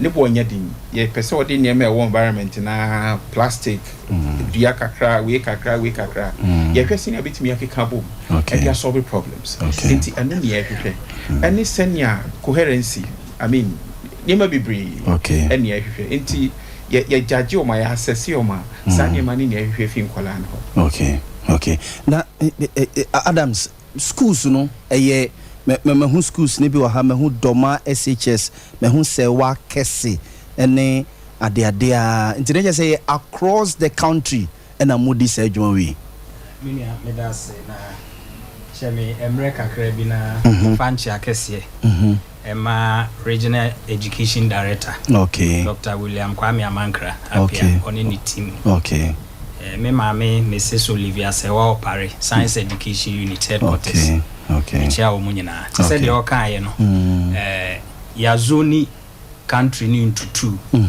northern zone and southern zone. The northern zone there were 8 regions, southern zones there were 8 regions according to senior mosia zone or mono out of 16 regions. The region be a champion so kaya last month here ba ha no yeah Ashanti regional championship. The Yasantua ni D first. The Yasantua represent Ashanti region. So we say southern zone Yasantua wa ha. North as 8 schools na uhu no. Schools are more qualify from each of the regions. Oba southern zone so schools will more qualify from each of the regions. And ya chimu 2. And ya zona challenge no. Ene. Ene Monday. Nti ene ye northern zone. Ena Asia. Nti northern zone hona doma SHS. Sewa Kesi Girls Senior High School. Kwabere SHS. Kwabere ya kwabere heyana. Bono East. Bono East Ena wa Senior High Technical School. Salaga SHS. Wale Senior High Technical School. Bogatanga Senior High School and Ghana Senior High School. Omo 8. Omo 1 zone. Which is the northern zone. Tuba southern zone no so and also 8. Kabo mani enya 16 regions. The challenge ni throughout the nation. Region be taking part in the challenge. Na Benis say Benfa na say bia me call Yasantua girls me ye e man bias. Me call Yasantua girls. Let's ye din kunimu a e de na ebenya e de free this challenge mo. Inti for zonals no we are picking the best 3. See the best 3 no then from each zone. See ebenya 6 schools. So in 6 regions. Then omobeko finals. The finals no yebeya no enkran on 17th of October. The finals no last year for no omo winning no. The school no that is Peje Senior High School. They omunya total product package of 205,000 Ghana cedis. Okay. Which now there was a 5 kilowatt solar system. Yeah, installing amomo. It was school hall. It was school hall. Okay. Omunya books, any other in your omunya street lights near there for the schools. And team now omokoye no. That is students no, any teacher, any coordinator no. Obia nya brand new laptops. Okay. Any sika. Omo team ni nya 18,000 Ghana cedis. Okay. Sika. And the school no. Made up of a team of say. The this year the team is 3 students, 1 teacher. Okay. And a coordinator ni count. Okay. Until as you progress, no, the prizes keep getting bigger. Okay. Until finals na eye kesiye pa. Kesiye pa no. Until wokwa enye se enkwala ni nkwa na ebenya bibi, ana school ni nkwa na ebenya bibi. Ye mo obia bibi from the 1st to the 6th school. Okay. And this year one of our sponsors also Ashesi University. Omo my they have this program be omo year, that's Ashesi Innovative Experience, AIX. It's a 2 weeks program. The omo my 4 slots. It's omo beko finals no. 4 of them will be able to participate in the Ashesi Innovative Experience for 2 weeks. All expenses paid for. Okay. And we also have an MOU with CSIR. The project in the core finals and yes, I will koya na udie ho. Yeah. See, the project in the CSIR. No more further develop the project and bring it to the market. It is so much to meet on. Sika bebem no, and kolani benya bi, school no su benya bi. Okay. And now CSIR also my internship opportunity for Nkwalano to come and work with them on their projects. Okay. These are some of the prizes Nkwalani school ninya ebenya free. Okay. Mr. Zia do na to say Nkwalano omo ba ebia mo the areas no ene for how long na mo ma omo say bia omo mfa omade na omo ye no emfa emra, how do you do it? Nti background kakra ansana ye be kwala be started project energy commission through Ghana education e trokoma schools no e open to all schools. Okay. Nti ye trokoma kwala no ene omo coaches no nti omo prepare omo nyina nti they have what it takes to get their things together and then come for the competition. Okay. Nti when mo ma be to send ya Minu Adams kind no kakra competition or qualifier na waba another stage.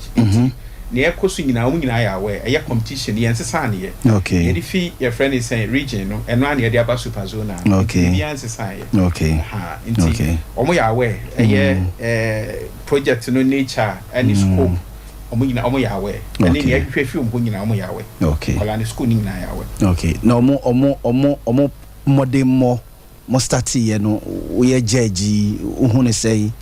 It's been phenomenal. In fact, I always commend Energy Commission for this particular project because me say additional aye chese say no aye additional say obviously fourth industrial revolution additional no enye lecture nko a. Okay. Aye ye PBB a ye betimi a solve problem because meanua o memu have problems go happen. Yeah. Your problems. Yeah. Enti ye hia nkofo e be boa na problems ni solve. Yeah, solve. Enti ye person training kwala no ye nya that kind of generation e be boa no mai ye kwasem ye education sem ye health issues ye betimi a solve. Se be nye de bia na ye be ko broni krom. Akwakope expert bia be ye dwuma bia mai. Ne mo etimi groni ya ye dia be gidi se be boa e bibre. Yeah. Na Adams Kumase eba so hen na time no and the program ne ba so Sunset Hotel okay 9 o'clock ya okay and ye shase okay me de kakra be so minua asi do asem no kan no I say ade na ye kire nkwara no yes we want to develop 21st century skills. Nti akra no ye ntwen mani in university ansan we sua research right from senior high school no I was here the teamwork eshenimu was here the creativity shenimu so that we face problem be a onim kwan obefa so obesolve last month na make say yin na ya blemu ye ho say yes, we are science so you know they are. So now you say right from senior high school level, we bring a challenge. We give them the area, the research around it, and prepare and come and defend their project. Okay. We had this year, the topic near mechanized small scale agriculture using renewable energy technologies. The topic na mamo. Okay. Mo could develop a project around it. Okay. Na mo present it before judges. Okay. Ni enhwe any project eso any. Okay. Nti sana eti. Okay. Bernice, odemi wie no, is it open to the public say ebia me a parent a meet my bana ebia my baba betin on my hair kakra na my enjoy program na say you restricted. Unfortunately, and then baby a program a host. Okay. It is not really open to the public, but finals is open to the public. Okay, finals now say because we are crying, and 6 schools now you know. 3 from the northern zone, 3 from the southern zone. Now for finals. Okay, Mate. Na edi na mode jaye na edi enkomo na bawie. Nyam pesa me kan say competition say ya the bar.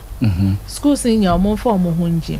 But the core regions we struggle to get. Each region is supposed to give us 10 schools to come and compete. But say your some regions we struggle to even get 5. But it is competition is something that can boost the confidence of Nkolano, their presentation skills, how they even research. Like since we started this in 2019, basically, which schools are omata bana. Their presentation skills, any more confidence to even talk to a crowd, it has really improved. And it's because one ebe defending project and your teachers need. Among Kolani suya the principles behind the technologies that they are using for the project. Okay. And it helps them a lot. Okay. Schools new so GS short letters nearby Okay. Mate, Adams, Ediana Udija finally na yemfa yonkomo yinsi. Kakra mekane say yen at Ghana Education Service. So we had the new focus on STEM education. Ye pese oman na support ye.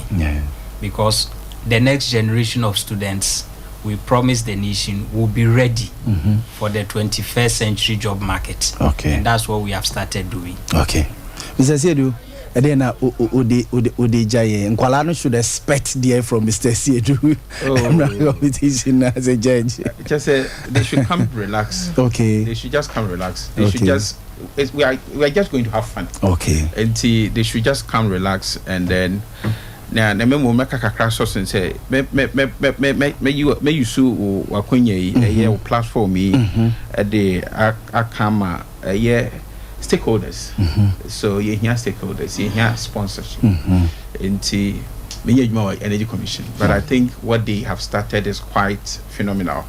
Into Asante Mai Mwamusemu bi Mumebwa Energy Commission. Now yentimi sustain this particular project because to start BBA sustainability hunya pa enti mesre say mo fidie ene won waka no obeboa na dwumedia Energy Commission assassin supported by Ghana Education Service etumi agina na aboa nkwala no that was it. That's it. Yadamase eba betete honi ahwese ni siku yadamase pa azafonti we Energy Commission omo edwumedi omo today say the 4th edition of Energy Commission Senior High Schools Renewable Energy Challenge and your name Mame Bernice Norte a Renewable Energy Regulations Officer. Mr. Adams Isifu, a Regional STEM Coordinator, was Santamantamasi. Mr. Kinsley Siedu, a Biology, a Tutor, a Achimota. And Osasu a judge which made in a Sony attaining canon. And I'll pay Mempedim for Atana say Ewaha Major Derek Odro, a former Deputy Defense Minister, what can I say?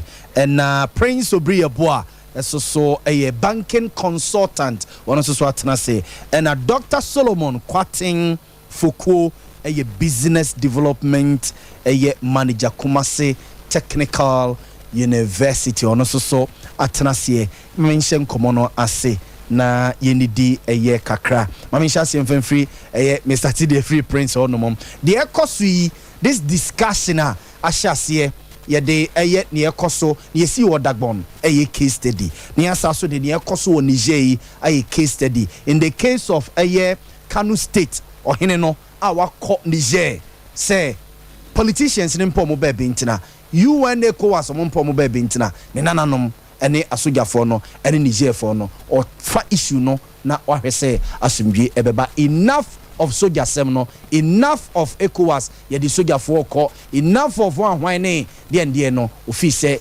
nananom ebemu a as in the case of Dagbon politicians twetwen ya anye ye nananom ne ba o manim ana mo siesie asumdwe abadagbon ne ekoso obokoyi na politicians na twen a say ya na say abana nanim obia e wo gidie say asumdwe ebeba because ye ginananom edi it's about time ahemfo no enye involved in your governance no Prince mamintio anope mammo achi na memo akwa abasoso menu amejo so na mamenchia etifo ene ahwefo se ohwe de ekoso abibimem mama mejo so mejo akwa ba ye nua na megimedi se ho ye nyame adome ho ye pa ye de radiase nkransa so boko ye de radiase Prince yo ti so ohwe de ekoso abibimem ha particularly West Africa raise much concern say obibia wo ye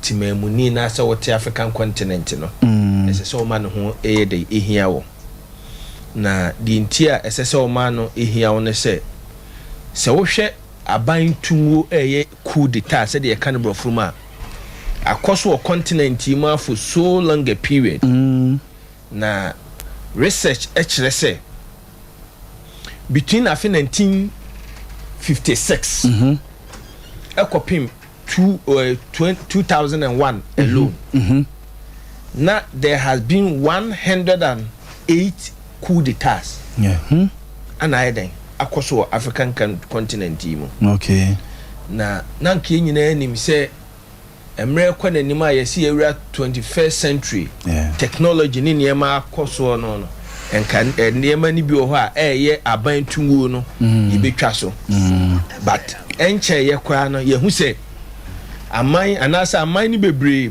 apolisifo anasa sojafo etoa so a omutu aman ni di egu anasa aman legitimate government anyway somewhere 2013 de enwanwa wo oman bi a ye fe ne Egypt nanke nyina ni mi se o ba wiase a okroba ko a anibie hyase free mu wiase nyina civilization Egypt yitu aban ye den egui na ne tofa akofa sa niema nyina ba ne se for all the decades na aban tugo akoso no the same narrative enchechemu problem no ana mo mu de den etugo yawo na anu bi betra ha na meka Ghana ya IMF na yakọ for the 17 times no problems na ye de call IMF no ensesa da so oba aban tugo mu ewo Africa ha so a the same problem no and no na de yakọ over and over again na eye de ade ese ye ho kire yen asemo mo kan ne say corruption mismanagement poverty ohia brubro any abuse of power reasons say the year cool no and science so that for since 1950 na maka ebe pem so ayi wumu no the same reasons na eden koso na we raise much concern at the maximum for and there was also Afrobarometer survey bi oye was say the research network across 19 African countries actually say 6 out of 10 correspondents saying that corruption is increasing the major cause. Corruption is the major cause of this coup over the years. Over the period. Again, 72% believed, ordinary citizens believe that politicians are abuse to me at the maum, so they tell me the risk reiteration. Yes, you have for convincing your day, yendia. Yeah. Now, we raising much concern because say Kabima men Kabi, I did Kokomotia Kotwaba. I did to me, Shenny Pabins, I said, Omumebu mine, now far Hotonia Dane, Emra. They end up a nursing work. Like, woman to me, show Monsano, woman Kwana, I did there then, Echo Moha. The other person now will take a street is what only Jumedi no, or Babon and Sam de Amaku dita. And that's what best support to say, Yin Tuaba and Yeden. Now, in Africa, Nanka, you unique culture. I read an article or history. Adiaba kwa abrofo ni ji before ho paye how I yes ya manage our diversity in terms of tribes. Abrofo ni sa suni bi. Oba Ghana ha ye were more than 60 tribe. Ane wa ha. By come to one community efie ba akon ubenya kani wo ho, ubenya igweni wo ho, ubenya dagomba mamprusi ya tena perfectly. And adiaba kwa abrofo ni ji before ho pa ewo wiase mu how we manage this diversity. Before said democracy ebeba no na ye wo our set of governance na ye hemfo and ne kabimam kabinti me ba no na me tie interview ane lawyer I think bafo ya relegate ye hemfo no e de akoto akire ana all cite example ye free be Kobe Council of State me ni gide o mu ba akokora One me pe me ni gide o mu ba akokora one me pe me hu fa so wo sa a Council of State ni si wo no so me hu fa so bi e wo so a da so toda BBC ahomache na president de release about in consultation with Council of State. But we say tambe no consult to maybe a WhatsApp platform.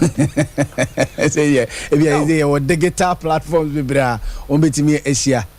Enti wo hwe kwan a amanyo anase ye tu abango Africa hana e raise much concerns. Na said the man can ohia bubro o ma ye ditumi ama wo mu no only in Africa and ye ditumi ma nipa o didi se ono no temamufo na ba besom no, so that we always lack that quality of leadership. But the question is, has this cop ditana and answer abantungo no as South Africans problem ana? Unfortunately no. And also why omu ba fofora within their first 10 one omu ba ye niam bebre ama wiase nyina hu se no they are doing their best. Omu ko omanim no omu so adjust to the same old lifestyle na nkofo wo so a omu betu omu no eso ye den ewom no enti ye kwa ne aba besi achi. Okay, yen hwe o my Ghana mu Ghana fo nyina he leave former president the late JJ Lawrence ye de ye mu bi oba 79 bi okwa ne yenwo ye obi owo te bi o ne yenwo but ye papa mo ne ma memu history ma ka kire ye say Ghana fo nyina ebo na baso junior Jesus but okwa nanim no abeye some kind of monster to the ordinary Ghanaian. And amemu obu ye nti na ma ne ye say former president Kufama mo obebu no ma Ghana no ye hu bi da because it was the first time for over 19 years and he practices ano enti the hu ne that time no e free soldier nimu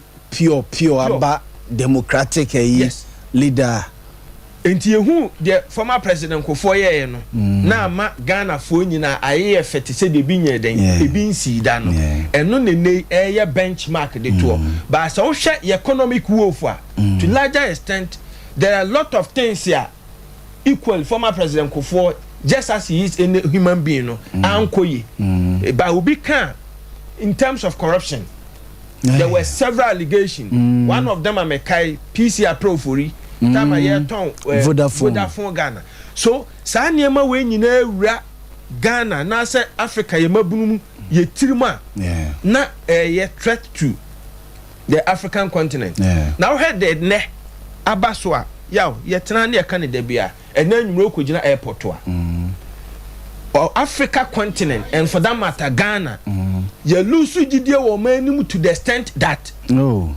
adwuma ye for na se mabuna pe kwan afri wo man Ghana mu no ye kwa prince ye ko ye nam kwa mu ko ye ko do airport they have the teachers, the nurses. Everybody wants to live. So we are buying men train for coup d'etat and wabihu. Sanyama way science. I catch us. Timamufo no enye den eni gidie wo for nurse bi na me tie ne nka che ti na no na me say akoyi me tie ne nka che pa o me chate no oh yeah sorry o me ma bedru UK na me say hey o ko da be was ya ni ade na ye ne de I have am pa akoyi a video o fra me video kwa what hospital bi wo what broni na me say hey ke asempa was ya maba oh say me contract na say me be weekend bi a na me ra ho me wo youth bi a me no mo etemantemo ana Saturday no pa bi a ye exercise na area ho mo frame me master 1 me ko a me be weekend bi a na ba akokɔ last week na birthday nti me ne oman hene be program ya wada wie ye no me duru akire ha me kom ana makototo niema me close padi ye fene Smith a wona ye mighty eniema mame makototo niema nyina si ye kwa akoto part me duru ho no me fra koya na phone ye den enko na me se me frɛ ni nua wodi na chefe na free me frɛ na was master wo fie na me se was twɛn me ba e ho anam ka che me yere sa asemasi Mobile was a bra afu plane wakodu me wo hon mani 24 hours na ya wo frɛ me you see when you na your science e capture the democratic governance ne say eniema nye den enkoye enti omon hyase enshow leadership na ema mabura wa continent mu enya gide den ewo mu mate me linking it to ye hemfo ne de nam de ma no asi no se wo hwɛ anamotu a sa Nigerian penyine no atuo na Kano State penyine no atuo na a very laudable move and widen why sabe na ECOWAS mpanifo ho ye me nwanwa pa amra me kote se wo muso wo mu di troop ye den ba ekɔ akotu Niger no on say Russia ni Ukraine tokwan mu ye na Russia anasa be to social media say wo muso mo pen kofa mo mabeko wo hwe Ghana for maburu bebre so mo mefo mo mu we feel like your economy ninye it is better see ebekoni akowo than see ebetena ha now there is nowhere the violent against violence and the solve problem baby anyhow so they should activate the democratic process kabima men kabi and then interest nkasa na ma omu hu they need the entia esese sa niem anamoto na omutu ye no ojaye na wo se wo de military na ekwa akowura ho you end up killing civilians. Yes, whoever brought that idea should bow his head down in shame because enemremu ye mfata patapa ana yes ane man because ewiase nyina akasa e de atia ekwan ya fa so tu the legitimate president no enti wo so memfa ekon enkobowura ho na uwia etimamufuo no na eba be den eba be sofa se wo to mam na wo se unim bibi papa bi ya kache se bia wa ya economy na mana yeye entitimamufo na mra economy ni manya adwumanye ombeja e ka military rule nko a there's nobody to rule they will end up and give in but so they can say ekon ni tuo na ekono I don't support it so me bo him pon na ba so na yesua de amegiri se osua free yewura na say tu ho enche bia be se e was a month ago obesra otumfo wow be month ago obesra otumfo na me ne bright crowd e mensia eti nana na say tu wanam otuo ene wanam opa watuo no ye nhwesode e de ama African continent ni na nana nyaminsha no ma akwatenten last year yes last year and obaye na mempai bo ne se omu betimi aka ama na ye boko na the smooth transition na emma mujewi kagu bi anye den ento aso emma bi for the Prince Obriya Boa and yete ne nkan ne nyina eye nkomo a yedi fire himfo ene ya mamu mame ko Dr. Solomon Kwatinko fuku ho na yento aso mfemfo ho doc ba bia ya ba bedro nie discussion ne se ahimfo no na nsase ne yomode om ne yefi wurafro be ne de yefi wura na kwotena bonten ena hoho ene wotupunum eche ne de woni ene ne wonfa sese nsusu ne se yensam kofa fi wura mra bio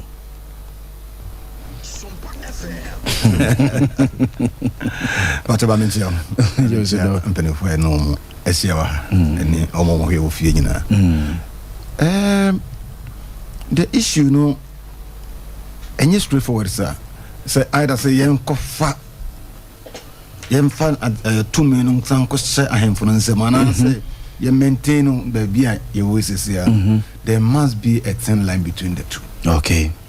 Yɛnhwɛ baabi free a yɛabɛbɛduru ase ahemfo no kora no a yɛka sɛ yɛmfa nkɔmmɔ sɛbi producer ahemfo no bi kora nyɛ credible. No correct.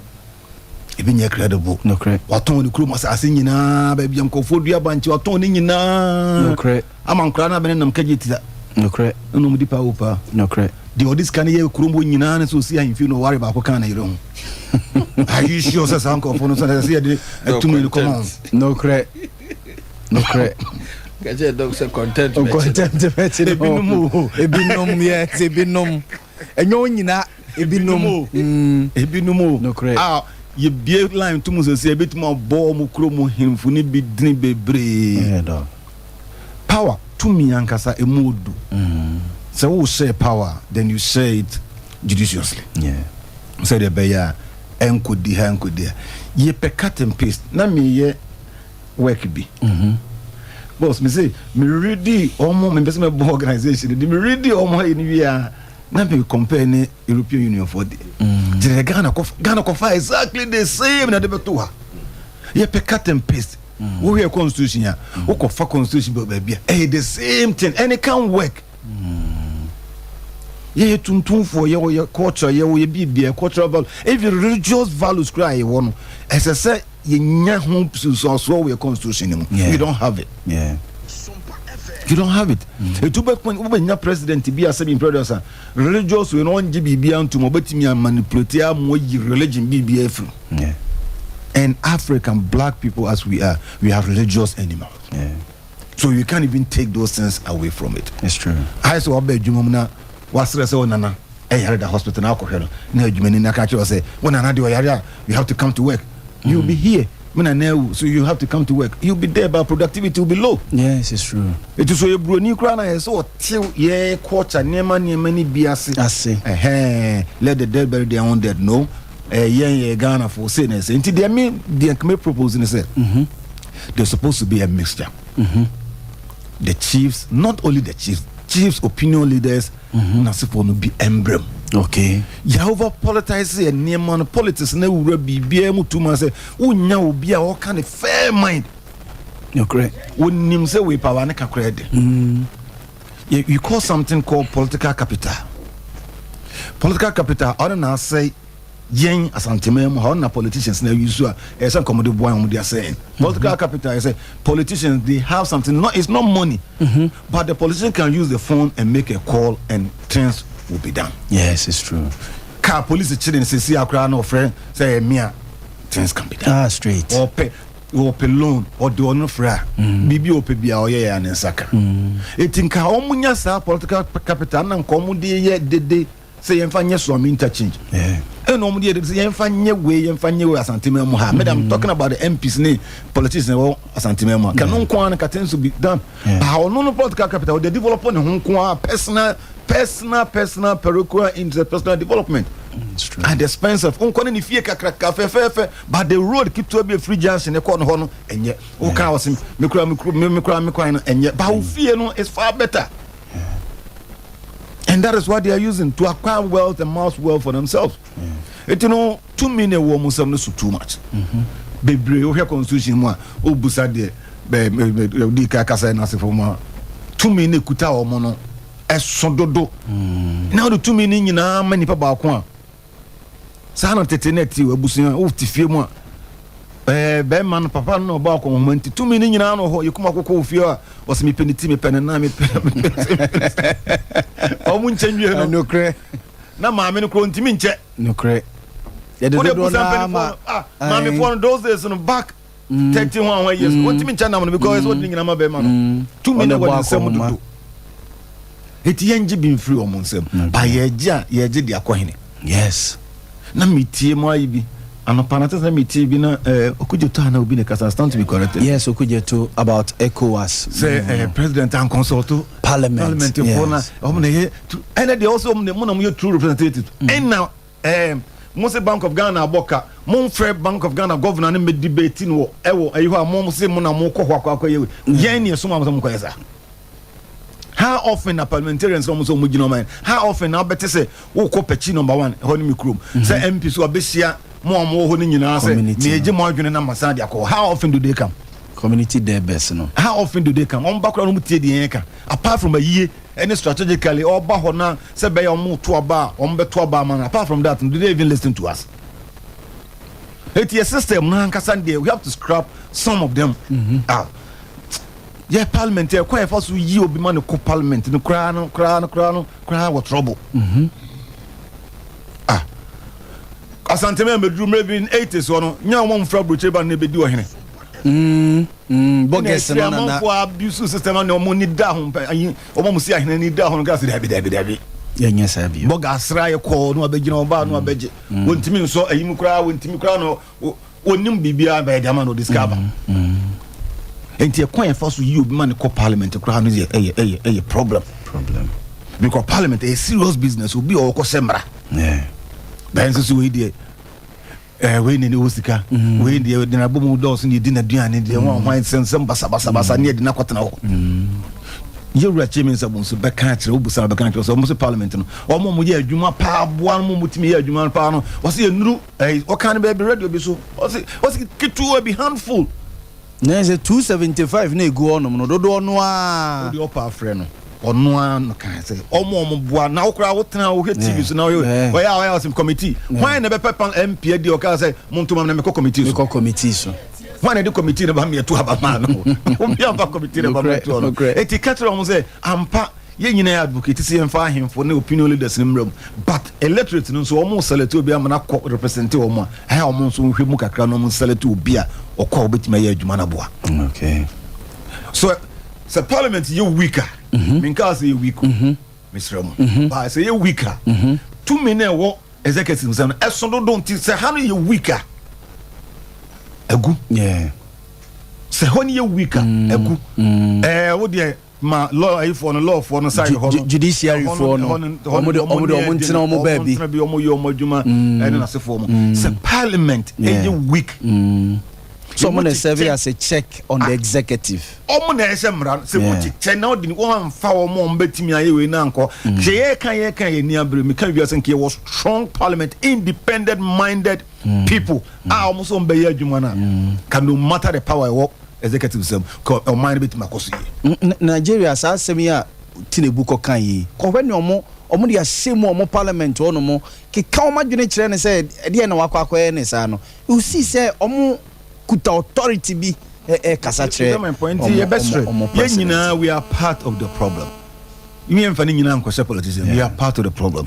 See a omo ba be primaries and MPP be primaries ubo hu ekwan on faso polling station for the first way you be say we me gina ba bi last year dey no we monitoring we be say me nya 3000 ni miensa o be contest ni miensa obi ama 3000 GTV no ko gina to abama we me nka say do man no wanya na say based on what America ni UK na say for e kan answer na ye be free officer who now be representing area then they have seen something in you advocacy will be here mo you say you stand for to make me say what they were environmentalists you know you dey kwa environmental issues you no problem you dey we kwa peace and whatever issues peacekeeping issues you we kwa by omo edo omo kono eya na den pa na edo ibreko enti parliament ono me let me say a week but yent mean selecting ko fo be bring head and come and selection process no crown ada see e be system majority carry the votes ni nyina na e no correct. Okay, 2 hairs are better than one. We nya 2 hairs be 10 hairs be bomo ka ba ko pekito betini be be better. Nti say ye de ahemfo ni ba mu a enya ahemfo no ko a ye man nye opinion leaders mem to the people. Nipa na work from home and they should be part of the process. Okay, they should be part of the process. Okay, and if they are all part of the process now, so we need someone. Yes, we need someone in danger if they are part of the process. But as we speak now, and near man, Amemuono is far away from the people. Yeah, can't galam say one summer near Kwachina King Pisky Hotel. You can't cook one summer near Kwatan Cry. Coco, you have a cleanse you. You can't wait one summer there be. So what distance are they no from the people? From the people. Yeah. Me call from Central from Prince last 2 days ago. 2 days ago, me and me drive call. I saw a lot of things. But never near tear you who I can as if we now cough a grounds and tessa. Okay. You understand it? It you know almost never power in our didn't cry. No any at it. You cry kumasi ni yosu then you'll be a what a year. Triapiasi. And then the Panchemia will be what I say. Oh, who be beer, or who be a politician, the card, but some people, no appeal about the first car bar, baby, and JJ, just about connection on TV. It you know, Ampa, I am for no be emblem and your munina. Yeah.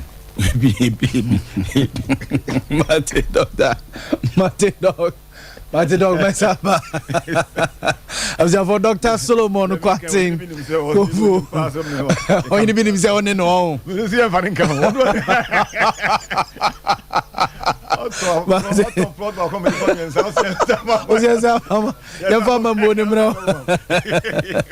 Mama come Major Derek Odro on the this soldier pen.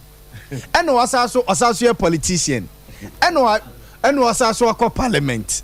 And now minister. It's on the idea when it a no Major. You see, Major, me and Jawano pay. And then a more soldier for no. Montramo barracks. Now do baby a gigri. I bet your mind. What about your mind? So I'm not saying no. Politicians, you also say a politician. Most politician, what do you want to check? Major, are they? No, and the one why I say in na. But ya abija fonso a ye wo ha. Wo ka ho. Mate. E say omo boy so bo a. Wo ka ho bi. Ye ti if ye ha ye kasa se si ya no. Ye nyina ye ka ho. To be bo ha ya na omo a che no wa twero news bar e wo mo ya se so the views and then opinions of what and what no that's not one the man me kwai se me kasa wa ha enti me ba na betra na me supa obi a ne ade a wo se da bi station no me ka hu bi na me o ka hu bi so o ka hu bi enti ya na se ka wo so ya ka mo akwaba mate ye de wo so ka wo mo aye chia wo no mate be yo se ankoyi aye nyina na ankoyi amaye Minya, I'm say, Medini and I'm spelling wrongly. Okay. Must spell DERRICK. Okay. If you so spell it Derek, you know correct. But oh dear no. English abrofo over there. Russians Derek. Germans Derek. Derek. Maybe Derek in English Bruni because oh dear near the British one, which is DEREK. DEREK. Okay. Ubia was it also spelled by Nano, it pronounced okay. But it depends on the American one in the mouth. American one. It's a Latin. Very good. Okay. I feel Major Dina by yes. Minya, I'm saying, yeah, it's higher Kazanino. You bet me aka, but one more 8 years, I know more Eshay. And they yet the best judges. Yeah. Some better ha. Now say, me can't send be afa soldier for home, parliamentarians for home, and now say politicians for one. I was said, you mean Messia Cano. Yes, he said, oh, can't say, no, and I said, oh, ye won't grow for die. Now say, and cow Diane was in Crawford line at Nepa. Minion me knew I make a home and saying, will be defending the territory. Or can pepe. No one condemn other territories. So, pepe no can come. Say him fool, say a politician so, say a businessman no, say a woman now, who can't defend the other side. But Yina come fuano. Yana de mra and then she say, and a year juma. Some running she say no a course come. Say, Ibenya Moto. Ibenya Kabum, Ibenya Kanko. Na sembrano nye juma. Enye nipa ba ko pe na trans no we share mra o. Nipa pekuo ene dɔɔso ɛnɛ yɛ ka sɛ yɛ nyinaa baabi aba na interview amoyɛ na wɔn bɔbɔ ahemfo no binom din ɔhene wɔ yɛ wɔ ha wɔ nimdeɛ wɔsa wɔ ha sɛ kɔni kurom na kɔbusa kɔ ɔhene na wɔka no kurom na kɔbusa wɔn no yɛ the best judges the kuromfoɔ no ɛna bɛkyerɛ ne su ɛne ne ban a wɔde wɔ kurom hɔ sikadie a ɛwɔ nafa ahemfo ayɛ bobɔ wɔn mo wo sika ne yabɔ ɔhene ne yamu akonnwa wɔn sɛ wɔn fata nanso ne yama na akonnwa enti wokɔ ne kurom na ɛbɛhu sɛ ɔhene wei a saa title wei a yɛde ma no wɔsɛ wɔfata ɛsɛ wɔkɔkɔ di asɛm bi anim deɛ na mepɛ sɛ mekyerɛ ne sɛ constitution no anaa mmara a yɛahyehyɛ ɛno ɛna wɔ sɛ yɛde nnipa baako pɛ de tena aseɛ ɛdɔɔso ɛna obiara de na ɛdi ɛsi baa nti ɛyɛ pɛpɛpɛpɛpɛpɛ ɛwɔm sɛ bra no biara no yɛana nneɛma no bi wɔ hɔ a na ɛyɛ stale na ɛho nhia sɛ yɛbɛdi so ɛna sɛ constitutional no amendment no yɛde aba mu but nipa bebrebe na akɔ tena aseɛ na ɔmo nyinaa atoato adwene ɛnyɛ ɔhene baako pɛ a ne nim deɛ na adeɛ ɔwɔ no ti no ɛna ɔbɛyɛ constitution yɛ ɛhemfo nom ne nipa titiriw ɛwɔ ɔman mu technical class ɛna kɔ tena aseɛ na ɔmo hyɛ ɔmo ka ho bi amamu a yɛbu a yɛka sɛ ɔhene hemfo nom nyinaa no ɛsɛ ɔmo ka ho ɛhemfo nka ho traditional rulers nka ho yɛwɔ local level traditional councils every district and as a municipality bia ne yɛnya regional command regional traditional ansa ne akɔ national ɔmo ni saa nhyehyɛ no amamu no ɔmo ka ho dadada ba ɔmo de firi soro hɔ na ɛba ɔmo de firi soro hefa contractor koraa ne yɛma no kwan ama no akɔ yɛ wɔ kurom no ma contractor no wɔ firi nkran obiara wɔ ne ɛkyɛfa ɛwɔ mu obiara wɔ ne kyɛfa ɛwɔ mu bi yɛde nhyehyɛ no ato hɔ sɛ yɛn a yɛte nipa nan yɛ yɛte ha yi wo wasɛdeɛ ni deɛ ɛsɛ woyɛ ɛwɔ dwumadi a yɛdie ni woso die ni a na sɛ ɛkɔ ne pɛpɛɛpɛ sɛ dɛm ka yɛ sɛ mmara no yɛ adwuma pɛpɛɛpɛ yɛndi haw biara so ba hɔ yɛ sɛ obiara nyɛ n'adwuma yie na wɔde yɛ nsa nyinaa akɔhyɛ bo ase yɛn nyinaa yɛada so yɛ na agu abɔnten ɛno na mma nneɛma no ɛnkɔ yie no nti ɛsɛ buroni kɔkɔɔ ɔmde saa constitution si ɛna yɛ adwuma nti yɛ typical sɛ constitution no ɛnyɛ ɔmo deɛ no ɛnkɔ yie ɛkɔ yie kyɛn yɛn Africans ɛkɔ yie kyɛn yɛn West African foɔ no ɛkɔ yie kyɛn yɛn bibifoɔ yi yɛ Ghana foɔ yi amanɔne anaasɛ aborɔfo no deɛ ɛkɔ yie ɛnka sɛ yɛ perfect but wɔn mo nhyehyɛe no ɔmo de yɛ adwuma Council of Elders, I can't answer me. Council of Elders. Look, Council of State. The Council of State at the local level was a party. Council of Elders. I work Council of Elders. Council of State. Look, opposition in Yagro. Opposition Yagro. Osha Parliament, other government, judiciary, executive, any legislature. We were Council of State and no one could be president ye be na nya obelet no e manfo ye yi wo mu no eye abato de to ye ene ye di yi wo mu mostly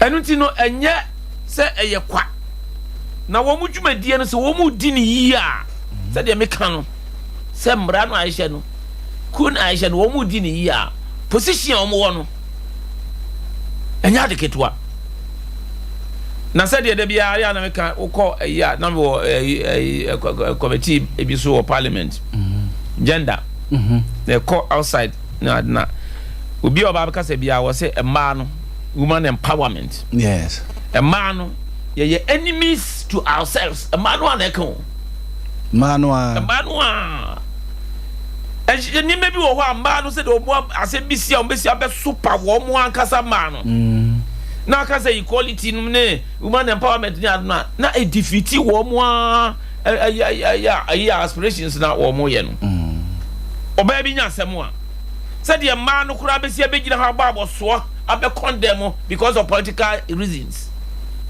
a man no and so oba soje mu a na say nyina ye wo e bia mess so ni mess soja for recreational area. You know, you're 5 minutes, you know, some entertainment. Dog band day. And now most of the gatherings, gatherings, say, you qua. Or baby, I'll be the car first. Biano, ye sorry, it will blow near Nidia, a man. So, Musia mess one. Show mess, show baby, a gathering, yeah, whether Barney and a military officer or a civilian. Military officer, or you, dear, or baby, or medical would have face in piano. They respect him, man. You sorry. And for no rank. No rank, say if you cry, say, you invite even private soldier, wife, our best wife.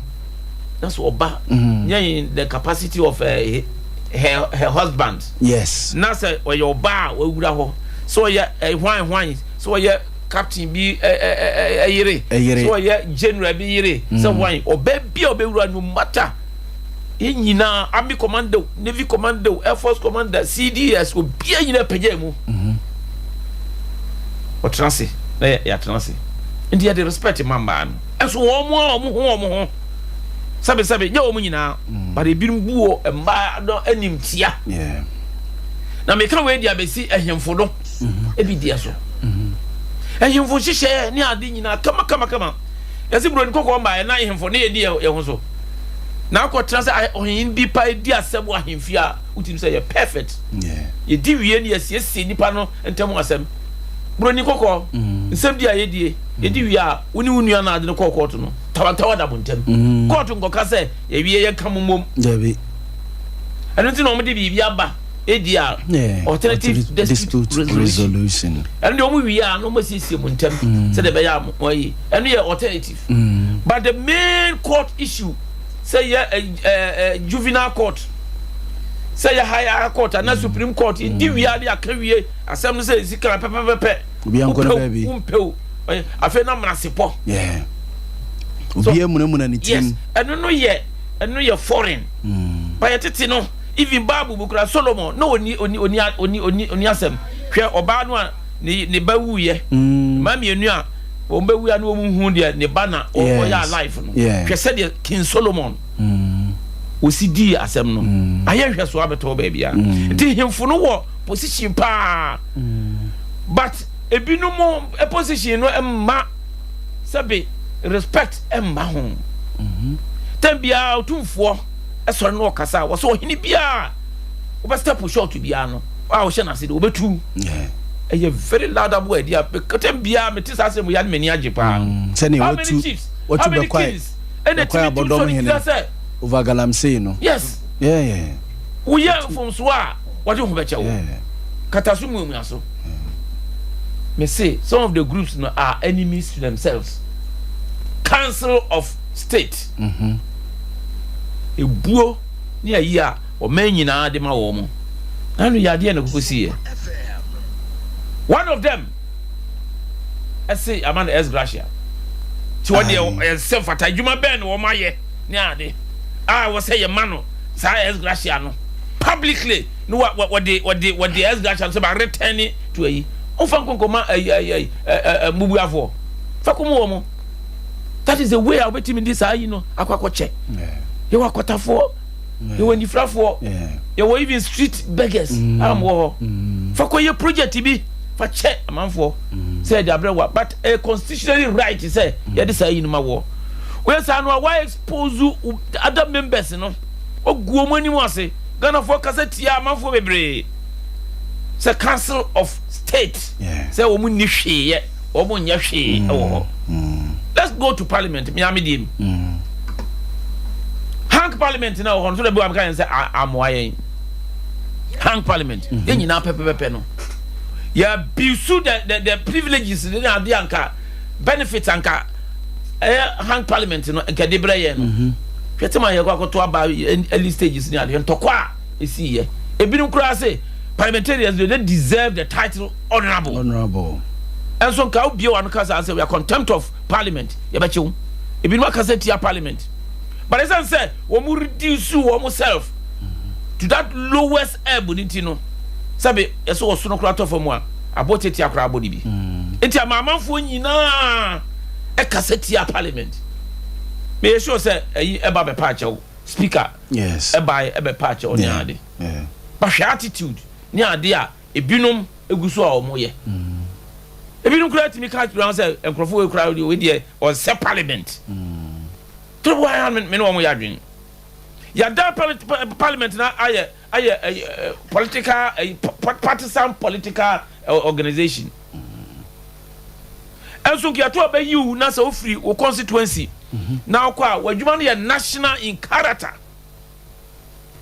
no and partisan e wom say wo party so na nam na do ko ba ko manu nyina yeah say the president president say MPP or NDC president o ni ade you ano wo ko draw we national president yes o manu nyina kan ko di ye die e na we but ne political party bi gira kan say mo ko ya decision bi am ko mo nya ni say openly yeah ni actual letter ni de ko ye fi say Ghana bi biara ya ye no partisan bi biara nya say politics ko ba partisan enu ti no ade ye papa I was saying nyina ye fo so do se kwaku na be ko akoka let me be specific say NDC ni ekoka ekasetia ebia na nka MPP for kra be kasetia because there's so many things wo wa MPP for kra kasetia come for that MPP for bebre kasetia so duru say wo mo koto aba say wo mo akoyi no vote of censure yes ye wako yi no MPP ni one support here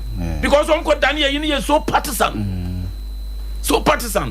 ye ko na na enye yiye enti ni mebi wo wa ye national debate national decision ye take ya ye nko de sa pepepe enti ya na tro wo akuo wan no nyina no ye enemies to ourselves yes sir enka council of state ye kua enka wo mo na represent ya ka say bia most of them no hemfo kura na wo mu na hemfo no so organization so no o mu nya ni yie no mu nyina yie mate na sabi say mbredia say binum anamontuo no sabi ana entwa yie enti wo hini bi ko gida ho a no ye so partisan mate me asema wo kan nyina no timu say wo kama amanyokuo we dia amanyokuo we eka no e no so akogina ho aka bie enso no ya man all the titles mate ya man all the titles enti eye say hemfo no ye de won beka amamuo no ho na yetu anamo ye ne wo mu nyina firititiri nyina sa na wo mu ye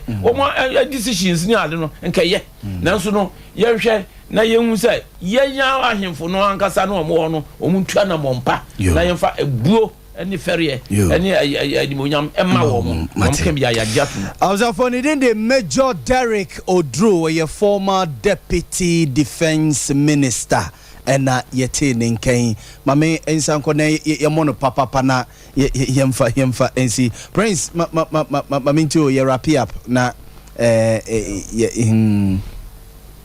futu na mde be mase Libya America Ghana is the only country that we have yes and what abrochi that there's nothing like social life meaning say me koya na me twam ni nti dia nti krum ha Oma edi tumi ahye omo nsem omunye bibi bia within their power no mo make sure so mind be fa na ntuma pefra na esi utu mamafo no no tumo ne so fo emra so se yentimamufo so ye na change of mindset and a new attitude adwene da ye tirim ene kwaya ye fa so ye ne ni yesu a da na die no ni nyina aka ho ne du ba bia ma politicians ne ye den eye niema bi a ensem fata omudidi ye no because said the major kan no obi person call parliament no oba be 3,000 Ghana e dey ama single voter as so timi tua 3,000 times 150 and so we win to more than 150 kra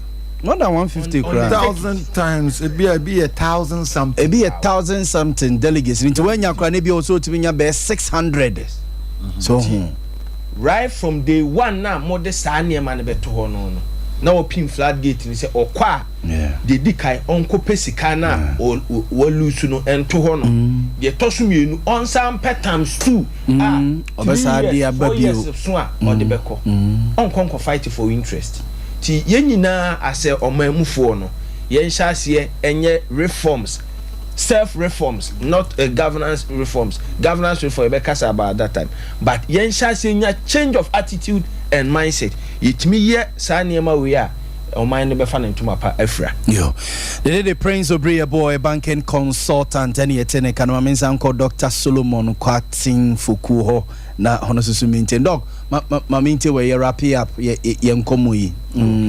Me the mechanism soldier buying is not the best alternative for Ghana. And also for African countries, it is not the best. Until the own say ano yenhwe ne mo hu bra ne ne se be ya Prince kan say majority no betimi a benefit from. Yeah. Etro bia na ya pa se bo hu se we ade hu no ho say okuta bag share moto mo tran radio station up and down na buy bar power then you see the person everything changes.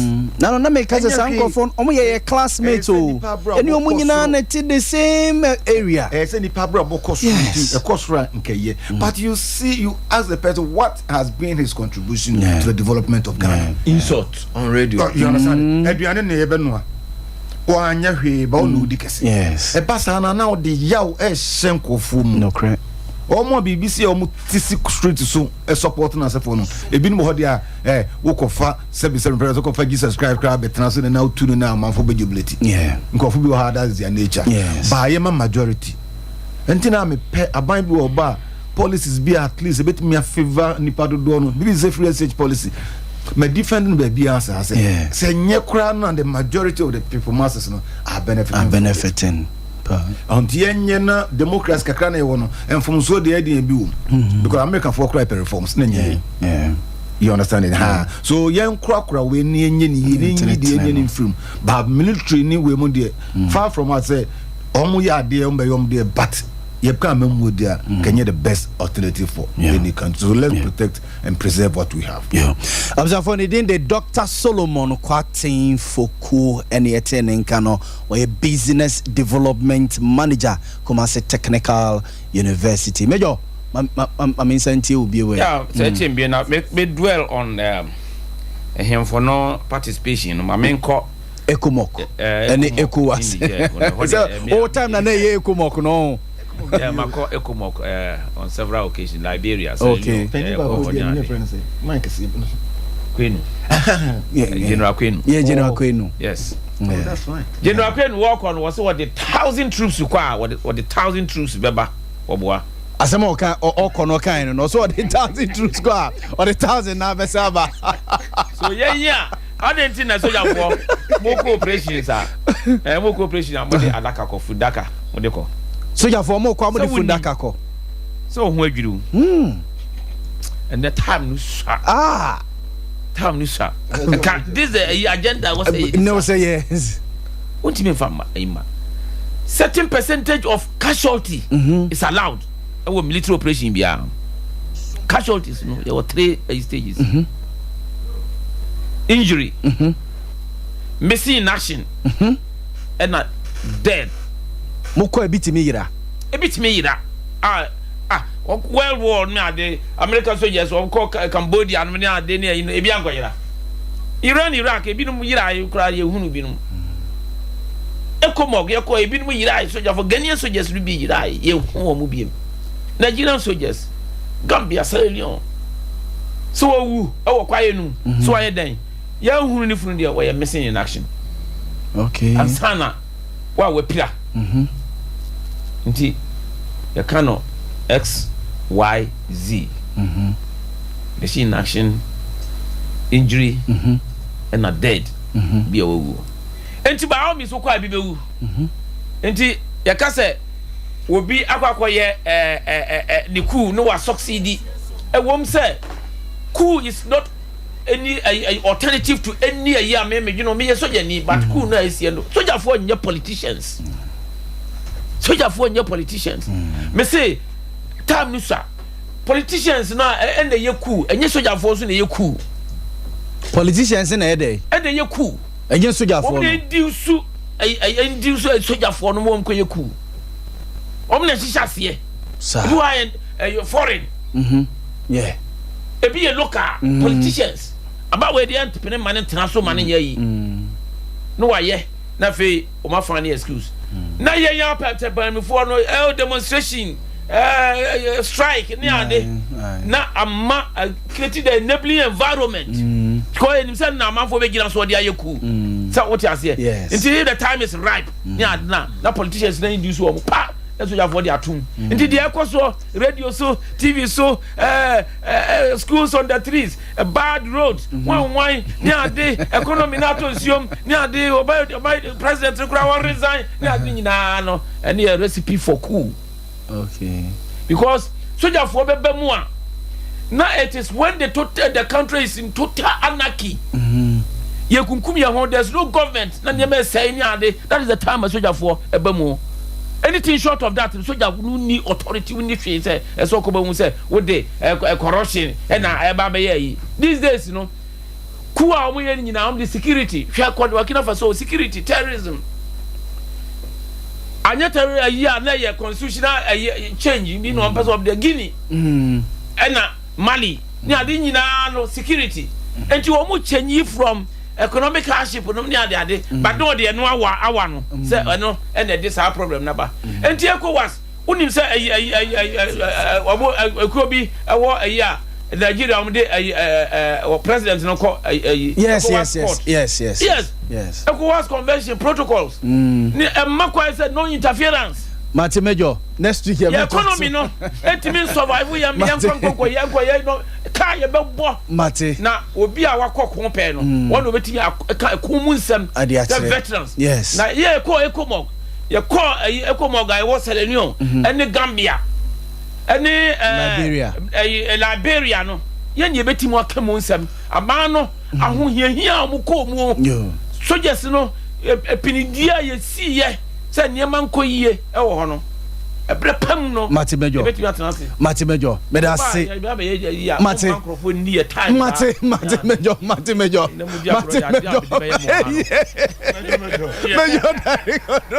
Abu to asuma me you ever buy credit where you get